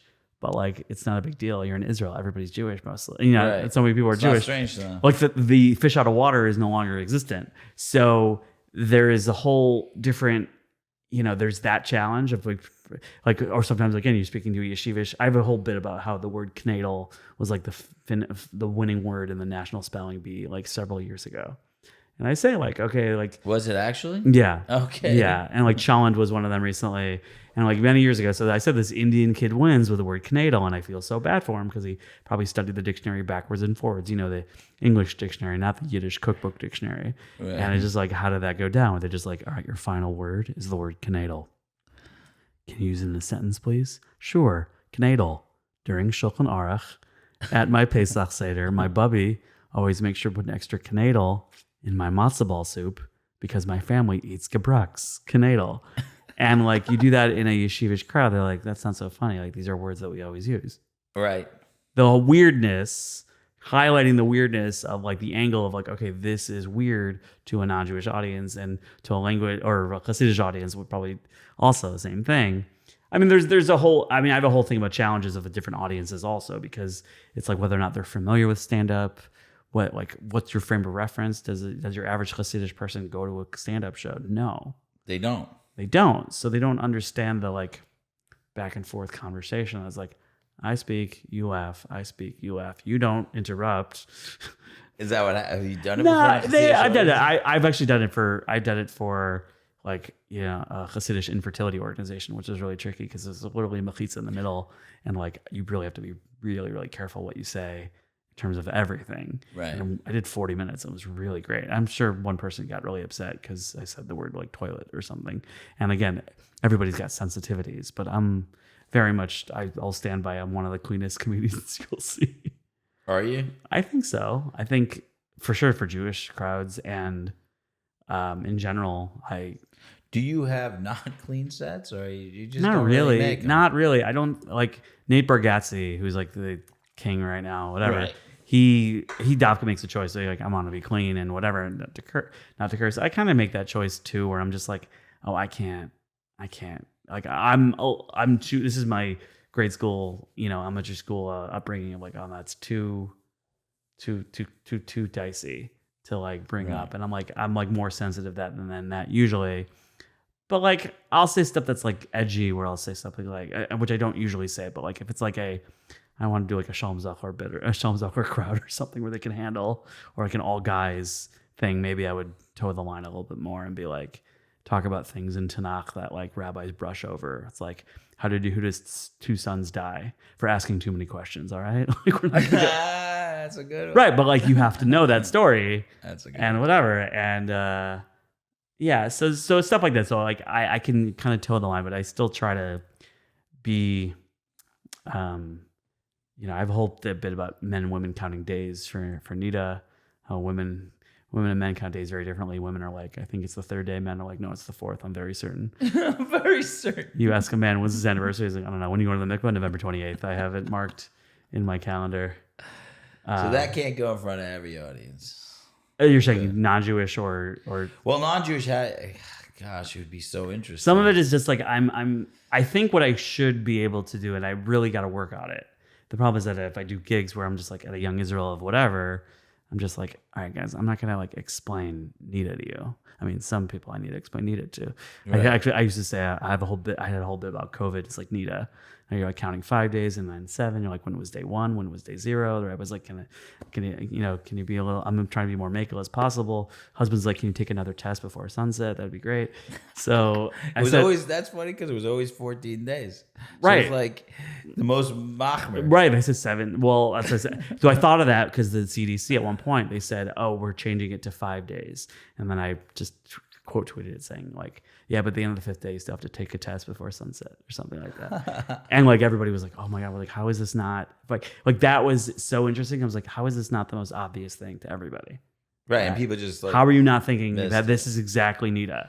This is exactly Nida. I think a lot of people may have seen that, but like I'm like, no, this is totally it. So then I say that joke. Sometimes I say, if they don't laugh at the first part, I'm like, oh, I don't know if some crowds don't get this because they didn't keep COVID or they didn't keep Nida. So which is a good little, that's good because that's like good muster that you give people who are like, yeah, I said, if you don't get this joke, if you don't get these jokes, you should go to shul more, All right. But I found my niche, and I very much pride myself on being able to like kind of go in that line where like, if you have a Jewish experience of some kind, I have comedy for you. If if you're more, you have more of a traditional background. Okay, it depends. The hardest thing for me is also that beyond the Orthodox world, I don't know what you know. I don't know, conservative reform. I don't know.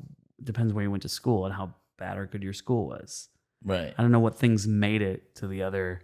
I don't know how benching made it to other forms, or certain things made it to the zeitgeist. Right. I really find it amazing when certain comedians like find out the inside scoops and make jokes about other cultures, inside stuff. Andrew Schultz kind of does that. He is such an observer. He like finds out. I think Louis C.K. had a bit called like 2017. He said it's crazy that people think like Christianity definitely won. You know why? Because we're all saying it's the year 2017. He's like, what year is it? Right. What year is it? It's like we're all saying it's 2017, and Jews are like, actually, it's like whatever. Okay. So I was just like, I appreciate that, but that's what I do. I do appreciate that because, and I think again, full circle again, this is what bothers me when it comes to Jewish information in the media and in general. They're just so lazy when it comes to Jewish stuff. People don't accurately depict Jewish stuff or care to, and because they're in their echo chamber of like a couple like as a Jew people that they're friends with, and they're like, is this a thing? Yeah, it's a thing. Okay. And you're like, no, that's not a thing. Or like you don't know the reason for something, or you're not well informed, but you're gonna have a take on it because like what's the worst that's gonna happen if you make what you're gonna get angry letters from Jews? Right. Well, sometimes you feel like an obligation. Like I said before, like a comedian could really change minds. Like, do you feel an obligation to kind of like you're doing a Jewish audience mainly, but like to spread it to the world? Like, that's hilarious. Like the Gaza stuff, that's funny. Or like people were doing a lot. I don't know if it was funny, but like yeah. What? The Gaza stuff. I don't know which ones. No, like usually the right wing does like sketches that are like similar to what you did with Shavuos, you're pointing out how ridiculous, like the guy who has like blue hair and he's like, Gaza, I love Gaza, and he goes on. Right. On. It's also right. It's also who's the butt of the joke. Butt of my jokes in that regard would be the people who are completely inconsistent with their outrage. They're completely inconsistent, and they're saying they're human rights advocates, and they're like, you're LGBTQ, Yet, I don't know if you know what would happen if there was a real Palestinian state for LGBTQ people. Right. And that, to me, is an issue because you're propping this thing up without knowing enough about it and condemning the other side for it. And you're pretending to be an expert. And maybe that's what bothers me is the expertise element, which is, again, atheist versus agnostic. I can understand agnosticism. Atheism, I can't because you're so sure. Right. You're so sure. So the They same have a thing. Muna. So I'm saying the arrogance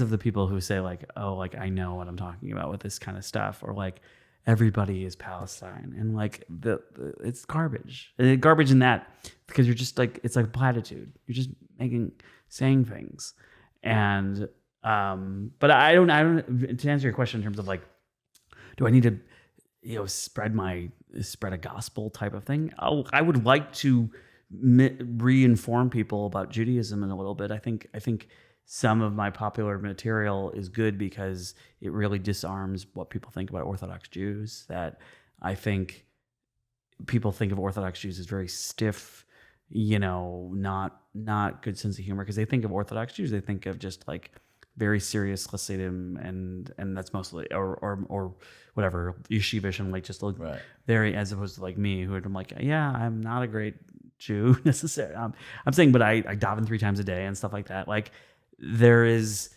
but I think to dispel some of that notions, I think I can, if I can. I don't necessarily, that's not my aim. And I think that's a very dangerous thing if your aim is to spread a message as opposed to be funny. It's not, it ruins the funny. Yeah. It's like the Dave Chappelle effect. I'm saying even Bill Burr in his recent thing, I think he said something about Israel and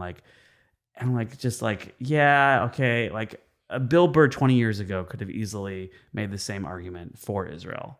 It would just, if the tide wasn't turned the other way. Right. Like Bill Burr is a really funny comedian, but it seems like everybody's just like jumped the shark to just be like, it's like when Trump won all these late night shows, they made all these lazy jokes about Trump. And it just like became so not funny, as opposed to John Mulaney's horse in the hospital bit about Trump. To remind me of this. He has a great bit about Trump. And Trump was like a horse in the hospital. Everyone's like, we've never seen this before. Like, we don't know what he's capable of. And like, it was just a very, very smart, clever insight into the world, as opposed to just like Trump dumb, Trump bad man orange, and like stuff like that. Right. And well, Norm Macdonald said it's hard to make fun of Trump. Yeah. He said because it's too easy.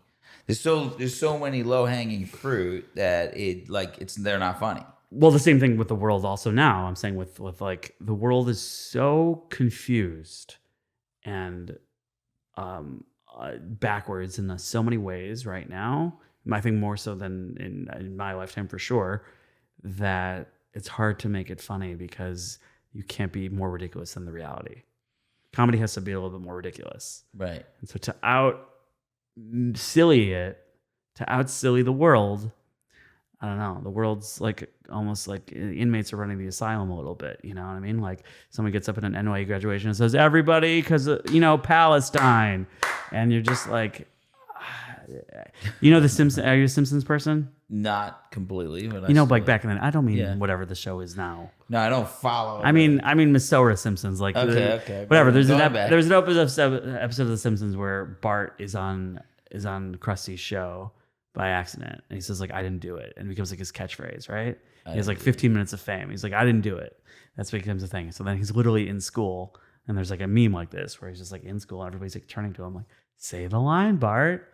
He's like, he hates it. He's like, I didn't do it. Everybody cheers. So I made a meme after that NYU graduation thing where I said, everybody's staring, say the line, free Palestine, or it's something, or it's a genocide. Everybody goes crazy, like.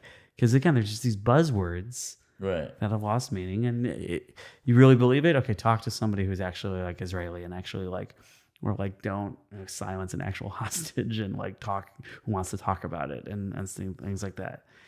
I think again, what stems to me from what bugs me the most is the arrogance and the fact that people like won't admit they're wrong or can admit they're wrong, and they are just so sure of like this viewpoint, so sure of this viewpoint without being like, hey, let me talk to you. I also don't think their ideas is a lot of it's very emotional.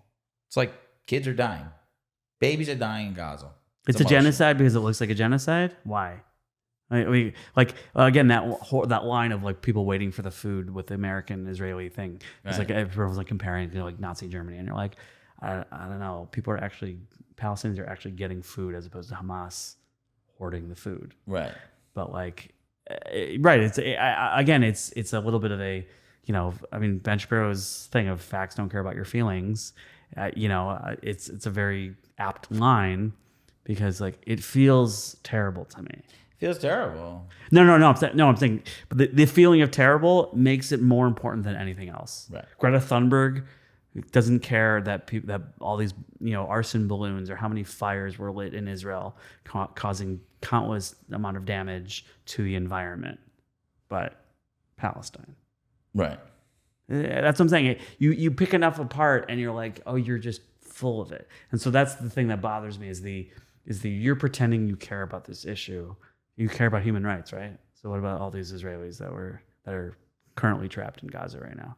You care about them? You say anything about them? You care about women's rights. What about people that were sexually abused and in Gaza and all that? No, you haven't said anything about them, but you care. You care. It's human rights. So that's what I'm saying. And like the framing of it, and this is where it's really pernicious, I guess is the best word, or something like that too. I'm just showing off my modern Orthodox vocabulary. Of like very, very. You sure only in YU for 1 year? How long? 3 years. 3 years. Did you graduate from YU? I graduated from YU. Oh, nice. Yeah. But did you find the funny people there? I'm gonna tell my son. There were some funny people there. Okay. We had a whole staff of people writing. But you're saying about like why these 10-year-olds have things, because it's just like you're just being fed this like narrative of like, and the way it's framed is side A or side B, right? It's framed in two ways. Right. There's how many genders that you can check off, but there's only two. Are you pro-Palestinian or are you pro-humanity or are you pro-Israel? Like the way they frame it like that. They actually say that? In that kind of way. So you for and again, this is how you divide people. For like take like, abortion is a very complicated issue. Right. But you suddenly say, are you pro-choice or do you care about women's rights? Right. Oh, sorry. Or do you hate women? Sorry. Are you pro-choice or do you hate women? Right. Okay. Are you pro-black people? Or are you pro-police? Like what? How are you nuts? You're gonna nail this down to like a 2-word answer? A 2-word, like that's good marketing. Yeah, that's why they do it. It's so simple. Marketing. It's so simple. Even guns, I would say. So are we just worse marketers? Who, Jews? Yeah. No, we're outnumbered. Yeah, first of all, yes, because we think there's a little bit of like the truth will be on our side.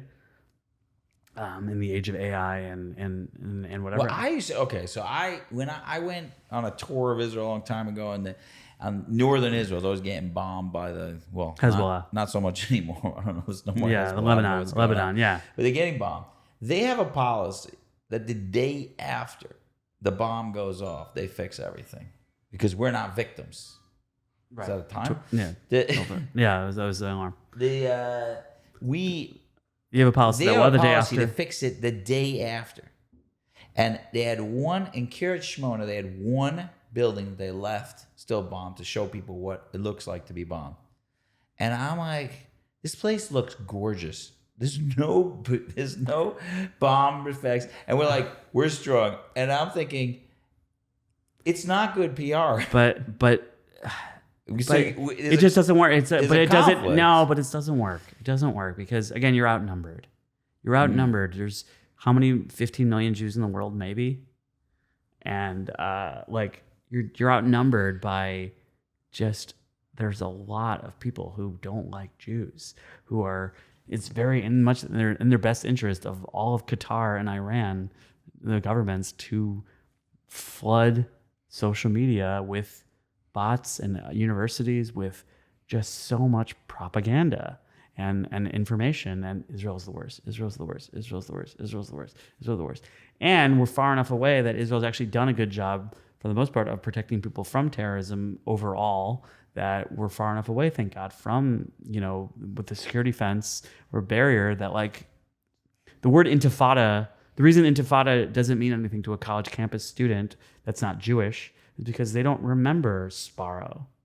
They don't know what suicide bombings were like, and seeing it on the news, and like really being nervous of like walking into a crowd for a second in Israel and just like pausing and like they're so there is like it's a campaign of misinformation being distributed, and we're not we're not gonna change, like you said, it is a law of nature a little bit, and this is just the newest version of it in a lot of ways, and that doesn't mean that the Israel government can't do a better job of certain things, and that we got to mitigate as many civilian casualties as we can. I'm really curious how I'd be as a non-Jew, because why the heck would I care about a tiny little country in the middle? I don't care about so many things. There's so many things I don't care about. I wish I cared more about things, but why in the world would I care about a tiny? Because it's being blasted all over. It is being blasted everywhere. Why do they care so much? It's all because of anti-Semitism. I think that is because, well, it's a couple things. Because I think it's also a plan to dismantle America in certain ways too. So it's like coming from China, Russia, or whatever, all these bad guys, I guess would call them essentially. And if you have a crippling America, look at America feeling like it's like about to shatter in half, and that's good for them. That's not good for the world. So a strong America. So America and Israel are tied together in a lot of ways, in that it's just the West, of dismantling the West, to try to pick things together. But yeah, that's why the news is cherry picked. You're like, okay, you're getting this stuff. I just hated that, like, again, journalism doesn't, like, yeah, well, according to the Gaza Health Ministry, and you're like, so the people who are kidnap people who are giving you these numbers are the ones telling you, who want as many people to die on both sides, are the ones you're believing. Right. Got it. And I just don't get it why there isn't that like second level of like thought. No, I think people to take a devil's advocate, I think they're saying, yeah, they're probably lying, but now, I mean, you can't lie to 40,000 if it's not at least 30,000. You know what I'm saying? Like, but there's also just like this binary thinking of like, yeah, like but that's too many people to get killed or something like that. And you're like, I mean, yeah, war is horrible, and I don't know, but is that like, again, too many people to get killed? I don't know. There's still 58 people that are hostages. Yeah. That's, no other country would tolerate that. And would be jumping through hoops to get to get them back, and would have to, like, it's nuts. So there's a comfortability of it, of like, people are just like, it's and the fact that you could criticize Israel so much is the proof that Israel is a free country. Right. The fact that you can't, the only people criticizing Hamas are getting killed later that day in whatever that no one's talking about, which I don't think it's really. Yeah, but none of those countries are free. They don't have free press. They don't have. I know, that's what I'm saying. Yeah. And like, it's the fact that you can say whatever you want about Israel shows that it's more moral and accurate, or not moral accurate, but like moral, that you can do that. And like, how much does this stuff show up in your acts or whatever? Like, I have a whole thing about going to Israel and Israel criticism about that. I say things are bad when Columbia the country is safer than Columbia the school. Right. And I talk about some of these things. I try to, because it's very much on our minds. That's the thing. It's like, what people don't really understand is that everybody Jewish is like, essentially like, feels like they have Ukrainian citizenship, for lack of a better term, for lack of an analogy. That like, do you understand, like, when these two people got murdered outside of DC, everybody took that so hard. You know why? Because that could have been any of us. Yeah.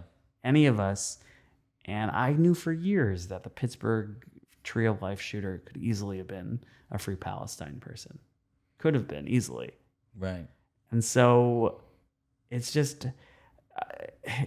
people just try to downplay Jewish fear. And that's not to say that there aren't terrible things going on, and there aren't really right-wing radical people in Israel, quote unquote settlers who are doing terrible things to like Bedouin communities and just land grabs and things like that, which are terrible.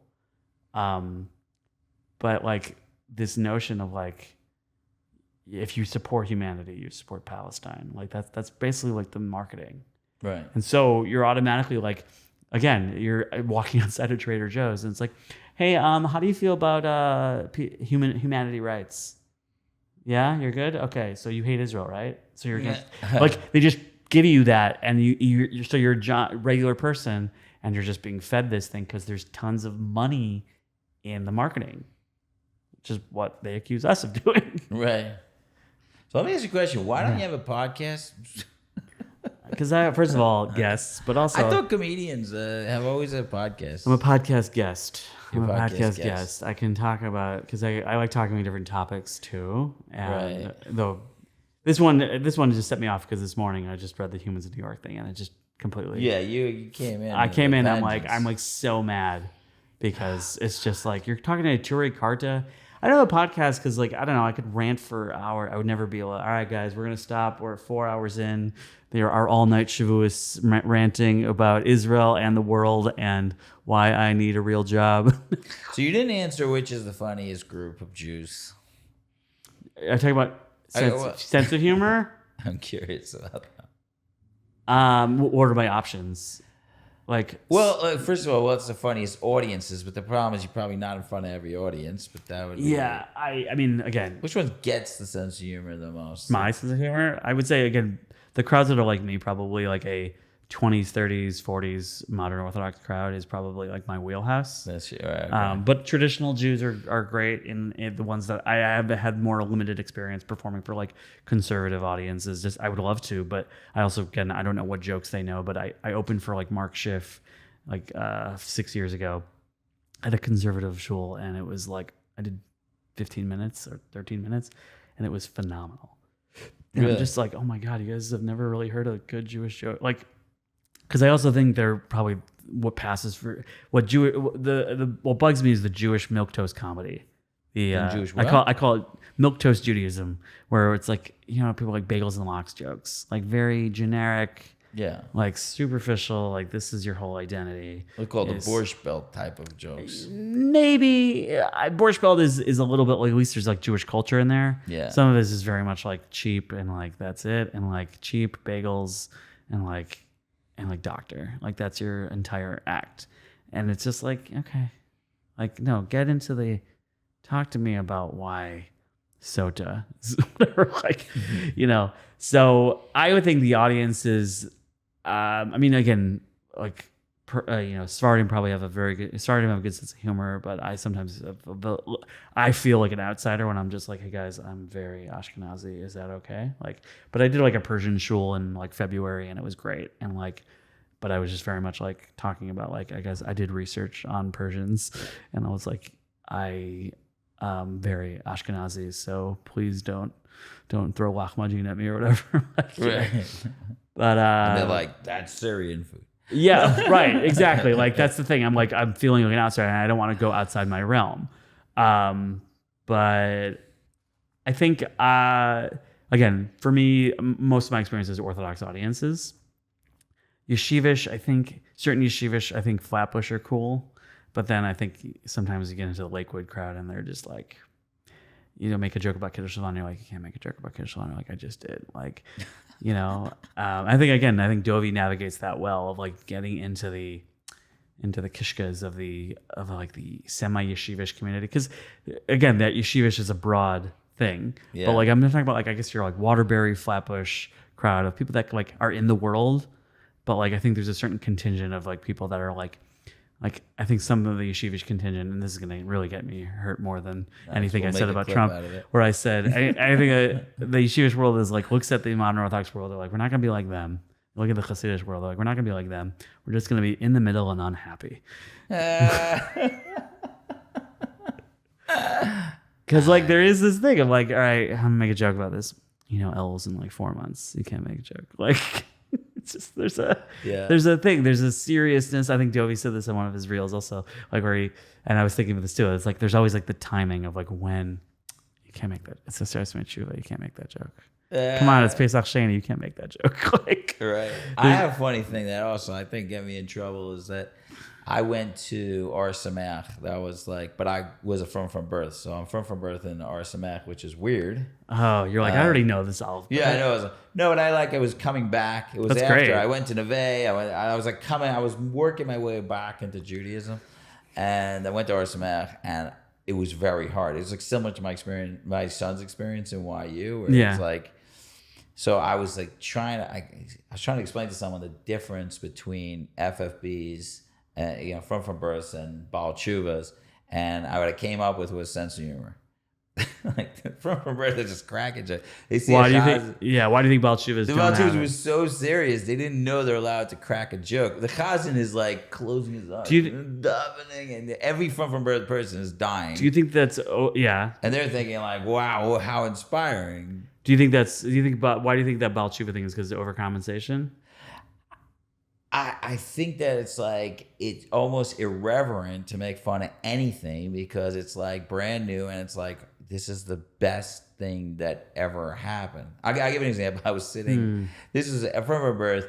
This is what we grew up with. It's funny to us. Like we joke about things. I was standing at a chuppah. And the wife walked down, and I was standing next to a Baal Tshuva, and the bride walks down, and she's wearing a fully opaque thing, like old school, I don't know. Very Hasidish. Very Hasidish. Yeah. And he just said, "She's so beautiful." And I laughed for the rest of the chuppah. I couldn't stop. Like what a Baal Tshuva thing to say. It was the most Baal Tshuva thing to say, but he didn't get why that was hilarious. Like that's so funny. He was just in the awe of the moment. I was just like keeping the sneers. Like anyway, but for Roberta, that's hilarious. So that was a funny group that didn't really right. It's also maybe that's like what's safe to laugh at. What are you allowed to laugh about? Right, but I will say Baal Tshuvas have about a 5 years, and then they're in the humor again. I mean, I was where they were switching. Like at the time of joining. Yeah, well, right. They get funny. They figure it out. It's also just like again working at Hasidish places, and I'm just like in awe that like people are like Hasidim that I know are on their phones during like Aleinu. Or like Aleinu isn't really like said like with a lot of kind of just even more so than us. We say it even less. They go less.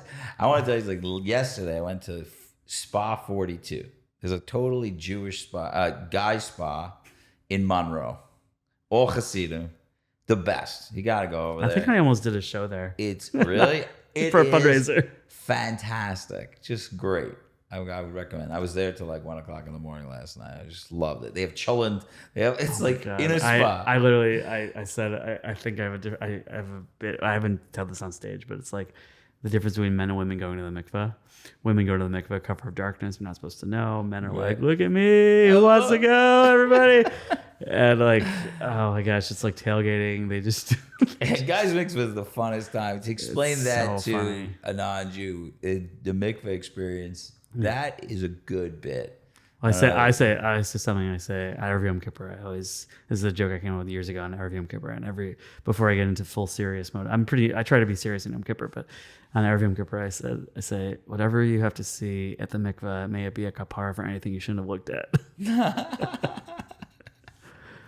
So I have a terrible joke, but it's so late into the podcast. I'm gonna tell you because I want to tell you about the Spa 42 for a second. But I figured out what hell is, Gehenna. Gehenna is that you get up there and they show you a video of your whole life, and they skip all the dirty scenes. That's amazing. I love that. It's a great joke. Well, I think I have. How do I get away with that? I have a joke where I say that you're so taught in Jewish education early on, everything is the worst. You're going to go to hell. You're going to Gehenna. Lashon Hara is the worst, terrible. And I think I said, I just imagine what's the line in Gehenna like? Like we were just like waiting in line. It's like, what are you here for?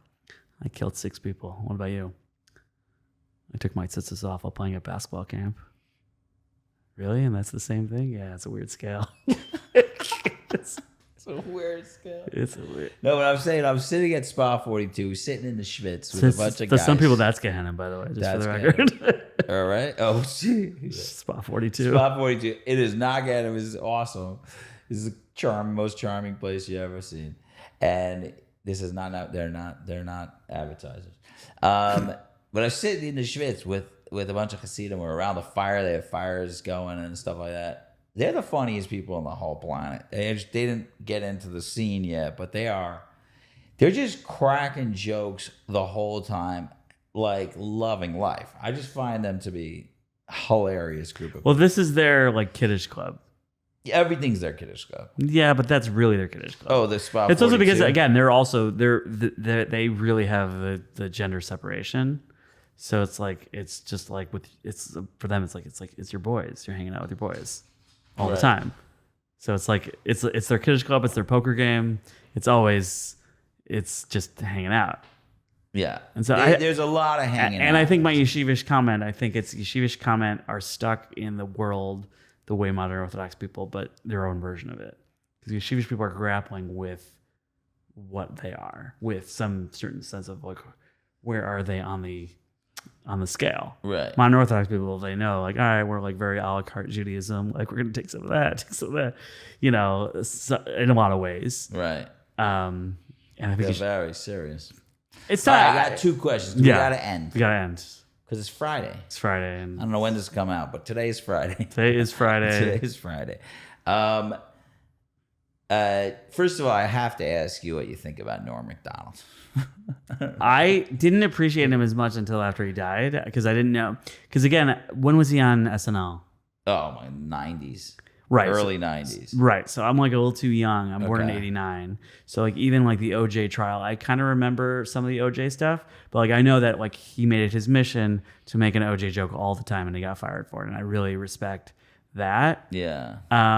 He very much like I know that he has the absurdist, tries to be as absurd as possible. Like I know you're Norm Macdonald, you do Norm Macdonald Yomi. And yeah, that's right. I'm just curious. I'm like, no, I didn't have. It's like it kind of is like when did it hit you? Like when did you fall into certain kinds of comedy? So it's like Steve Martin, the comedian, or Steve Martin or Eddie Murphy doesn't like the comedians don't mean as much to me because I'm just like after that. Right. You know what I mean? Like, but Seinfeld, okay, Jim Gaffigan and stuff like that. Those things mean to me. So Norm Macdonald, like I didn't know so much of his stuff. I didn't watch. We always watch Leno instead of Letterman. I didn't really like Dave Letterman. Doesn't mean as much to me as it means to like the world. But I know that like watching his stuff, like I still love the thing. His last Letterman is like the Germany against the world is like amazing joke. Right. Like some of the things. Like it's early. But even I'm saying the tweet that everybody shares is I'm really worried about. If like ISIS set off a bomb that killed like 50 million people, a nuclear bomb that killed 50 million people, like what about all the peaceful Muslims out there?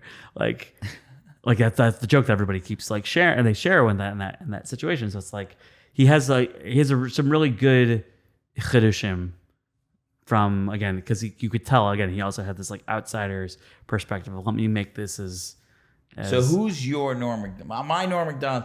I'm just in love with Norm Macdonald. I really like Seinfeld. I really like Seinfeld back in the day for sure. I remember watching. I'm telling you for the last time. Mike Birbiglia. I was a big, like storyteller. I was really big into that. Gary Goldman, Jim Gaffigan. Jim Gaffigan's King Baby. That special is unbelievable. It still holds up. You just listen to it. I never remember which special. King Baby is the one. He doesn't do the voice as much. I don't really like the voice when he does it, but he has when he does the lady voice. Yeah, what? That's so weird.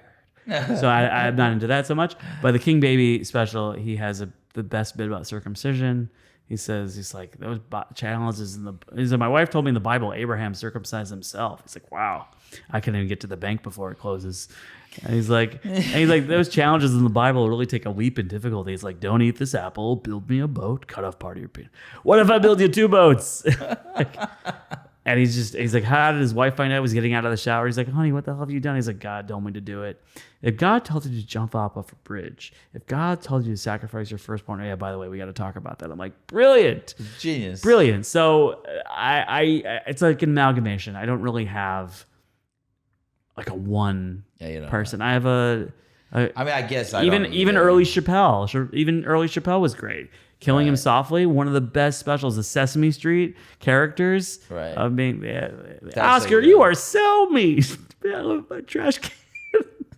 He has all the Sesame Street characters. Dave Chappelle in the heyday, amazing. A lot of the comedians now are doing a little more serious. I just watched Sarah Silverman. I was literally crying during her special. It was so weird. And then also Andrew Schultz did like a stick. They're all getting a little more serious. Well, you have your first thing, and then you like really get into midlife where you're like, hey, I'm gonna talk about the world more. Do something special. Yeah, I mean, I didn't mind it so much. I just was very confused by it. I'm like, he's supposed to make me laugh. Who?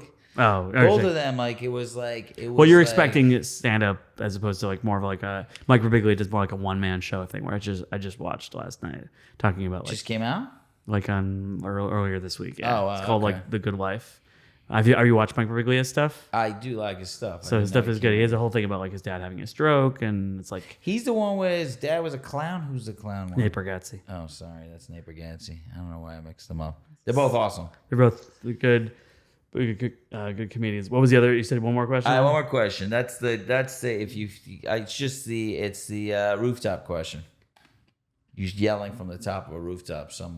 What do I want to yell at the world is You've laugh more.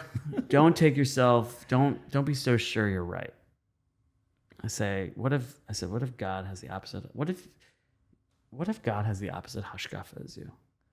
What if you go up to Shemayim after 120 years? The Satmar Chesed goes up to Shemayim and he meets God and he says, "Wow, it's so amazing to meet you."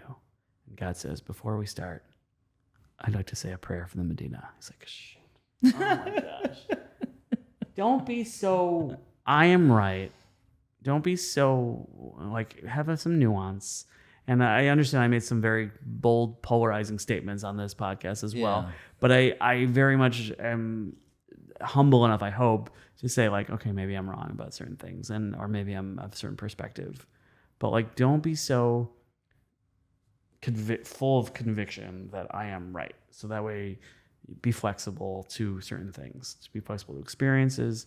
Say yes to things, and yeah, that's that. Don't get married to your ideas, kind of. A little bit. I think, if it's a little hard because we're told that these ideas are like so sacred you can't mess with some of them. I feel like. In what way? Like what? A lot of the Jewish stuff is like, it's like, I think if you really like, I don't feel like I express it enough, but I don't think people realize how ridiculously open-minded I am in the sense where I see everybody's side. Yeah. You tell me about a new religion, I'm fully all in. I'm because everybody's just trying to figure out what the truth is. We're trying to figure it out, but like a lot of the stuff, I have this thing I hide my books that I'm not allowed to have. Like I had my mother-in-law once came up and she's like, "Well, why do you have the Quran?" And I'm like, "It was in the back. You were not supposed to see my Quran. I have like a back." And then she ended up throwing out the Quran, but it was because she went to sleep that night reading it, and then she had this crazy like Fiddler on the Roof style dream where her grandfather came and like told her like "Toma, toma, toma." For real? Yeah, like serious. That's amazing. I wake up in the morning. There's a bit there. Yeah. Oh my god. There's your stand-up bit. It was so. Then she threw it outside, not even the inside garbage. She threw her Quran out. I'm like, come on. Don't spread that. But listen, I think it's also everybody's just trying to make sense of things, and like Judaism, it's the thing that I think Judaism makes the most sense, and anyone who's ever sat Shiva or kept a Shabbos, understanding the importance of those two things, you would think Shabbos is the most archaic idea ever. It's so outdated. What? And then all of a sudden, like not less than 10 years ago, you're like, oh my God, smartphones are everywhere. I need a break from this. And it's like, this is the most brilliant thing in the world. It is. So I'm saying, just because Jews, PR is terrible about Judaism, doesn't mean that, like, don't look at Shabbos from this like teenage, here's a list of rules you can't do. And then look at it as, okay, here's a way, an extra day I can connect with my family, connect with actual have face-to-face conversations, not with my phone or It's amazing. or being able to eat with people and just, have that. And that's why you don't remember. So back to our full circle thing of Friday, I said Friday night, just the idea of Shabbos is this magic of it's slipping away. Shabbos is slipping away. It's this slipping away, and it's not a song. I think it's like a Shabbos. Shabbos I don't know. is going away. One of those, yeah, exactly. My Jewish music knowledge is terrible, but it's this ephemeral thing. I had A.B. Rottenberg on. Just saying. Oh, that's what I meant to tell you. I don't have my I have a whole bit about Ninth Man. No freaking way. Yeah, man. I don't have it because I close with it. Should I do my Ninth Man joke? Yeah, please. Okay. So for this is how I tell it on stage. I'm going to go back to Shabbos, the importance of Shabbos. But anyways, Ninth Man, I say, I don't know if you guys heard the song Ninth Man by Journey, Slave to Horror, A.B. Rottenberg. They used to play it for us during Sphere at camp. During the 3 weeks at camp, blasting it at 7 a.m. to wake us up for davening. Forever Make Me Love davening and Jewish music. They used to play the song. It's, Rebbe tried to teach us Torah each and every day. So basically, it's about these kids on the Lower East Side of New York who don't really take their learning seriously, and no teacher can handle this class. They all have to quit halfway through the year. But one teacher finally makes it to the whole year and makes it to the Lag BaOmer baseball game where they're playing against this other team from Brooklyn. And the lyrics go, Lag BaOmer came around, things weren't looking right. One big kid from Bensonhurst on the other team had hit one out of sight. And just when things were looking up, the tide about to turn, our catcher went and broke his leg while sliding into third. It's a forfeit, cried the other team. We've only got 8 guys. No, we don't, a deep voice said, much to our surprise. Since I am their Rebbe, the fair thing is, you see, let me be the ninth man on the team. So basically, this kid gets hurt, and the Rebbe says, I'm going to be the 9th guy. And he steps in, and he hits a home run, and they win the game. Obviously, because he's an adult playing with children. And the song does not address this at all as being weird. If the lyrics would have kept going, but Rebbe then struck out every single kid because he's 25 years older. Of course, that's what he did. The other team was yelling, I don't think this is fair. But Rebbe kept on pitching balls. He just didn't care. Also, this kid gets hurt and they keep playing. This is a huge problem. Our catcher went and broke his leg while sliding into third. It's a forfeit, cried the other team. We've only got 8 guys. Will someone please take me to the hospital? Cried the kid no one evidently cared about. Who is this Rebbe that's like, I don't care that you're bleeding to death. I'm going to keep playing with 7th graders over here. And the song talks about how he flew around the bases, probably out to hop over a third over the kid who's in shock. Like, you going to call Hatzalah eventually or what, man? There's a lot of blood. And the song praises him for getting these kids to finally learn. I want to write an alternative version where the Rebbe strikes out and all the kids go off the derech. But the song praises him. They get these kids. They probably honored this Rebbe at the school dinner that year. They probably were like, Rebbe, we want to present you with this award for Teacher of the Year. And sure, 6 kids died while on your watch, but we want to present you with this award. And presenting you with the award is the kid who only has 1 leg now. And so my favorite addendum to that joke is that I told that in the Catskills a few years ago. And after the show, this older man comes up to me and says, Hi, I'm Country Yessie. Thank you for not ruining one of my songs. That's my 9th man bit. That's a great bit. Thank you. Oh my God. I can't post it because it's my closer, but I wonder if I should just do it. Should I just post it? I don't have a clip of it. I like video. I'll send you a clip. You post it. For this? Yeah, being on stage is, I could post it. Better on the stage. I'm saying on stage. On stage, I really get into it. I really get Well, I'm your laugh track because that was freaking hilarious. And I'm a big A.B. Rottenberg fan. Thank you. Yeah, I did it for someone. You did ruin the song for me. It's totally destroyed now. Wait till Deaf and the Stiebel. Deaf and the Stiebel also. It's like this hard. Another one? Well, this is a bit the heartfelt part of it where it's like, suddenly the chazan comes rushing through the door. He's wearing his white chazan's hat he's never worn before. He pauses for a moment at his father's empty chair, and suddenly he wipes away a tear. And he runs up to the bima, for there's no time left to wait. And half the shul can hear the rabbi ask, how come so late? You're yelling, how come so late in the front of everybody on Yom Kippur? Just getting ready for Yom Kippur is all he'd say. But now I'm going up to pray. And he takes the place around it. When he's finished davening, the rabbi asks to tell, what was it you were thinking of that made you sing so well?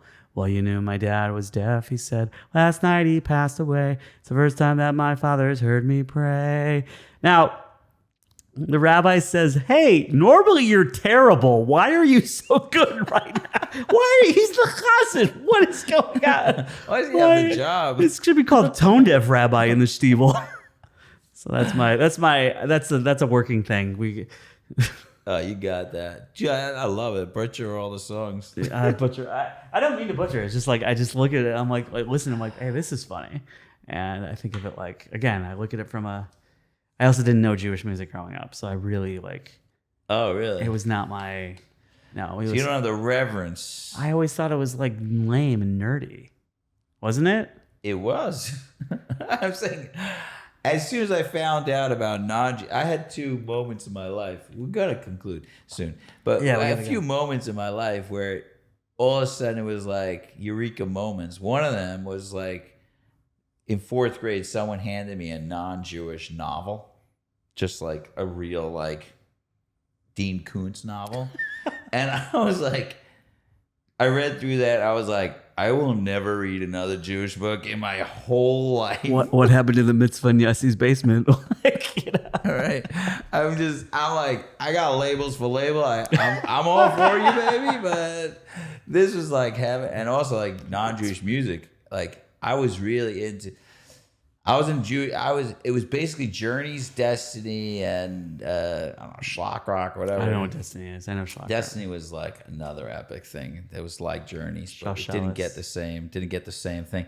But then I heard non-Jewish music. All of a sudden I'm listening to Pink Floyd and Led Zeppelin, and I'm like, what was I listening to before? Well, I always had this like relationship. Again, I was just like this so nerdy and dorky and like lame.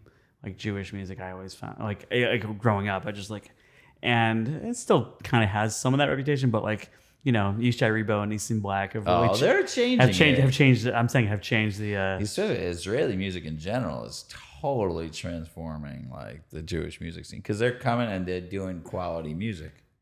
Yeah, I think Yishai Rebo being like a frum guy that like makes really good like music is like really cool. I think I remember like being like, oh my gosh, like. Making a song about like Yom Kippur davening, that's awesome. Great. It's pretty cool. Pretty cool. All right, man. Thank you. I really have I realize as I'm finishing, I want to ask you about all the people you meet and the Let's have it on another. We'll have a part 2. We'll have to do a part 2. Part 2, God willing. That's what we get for the Erev Shabbos plan here. Yeah. Thank you, brother. Thank you. Thanks for having me. That was awesome. Yeah. Thank you for this day that I've been given. Thank you, thank you. Thank you for this chance. Thank you for this chance to live anew.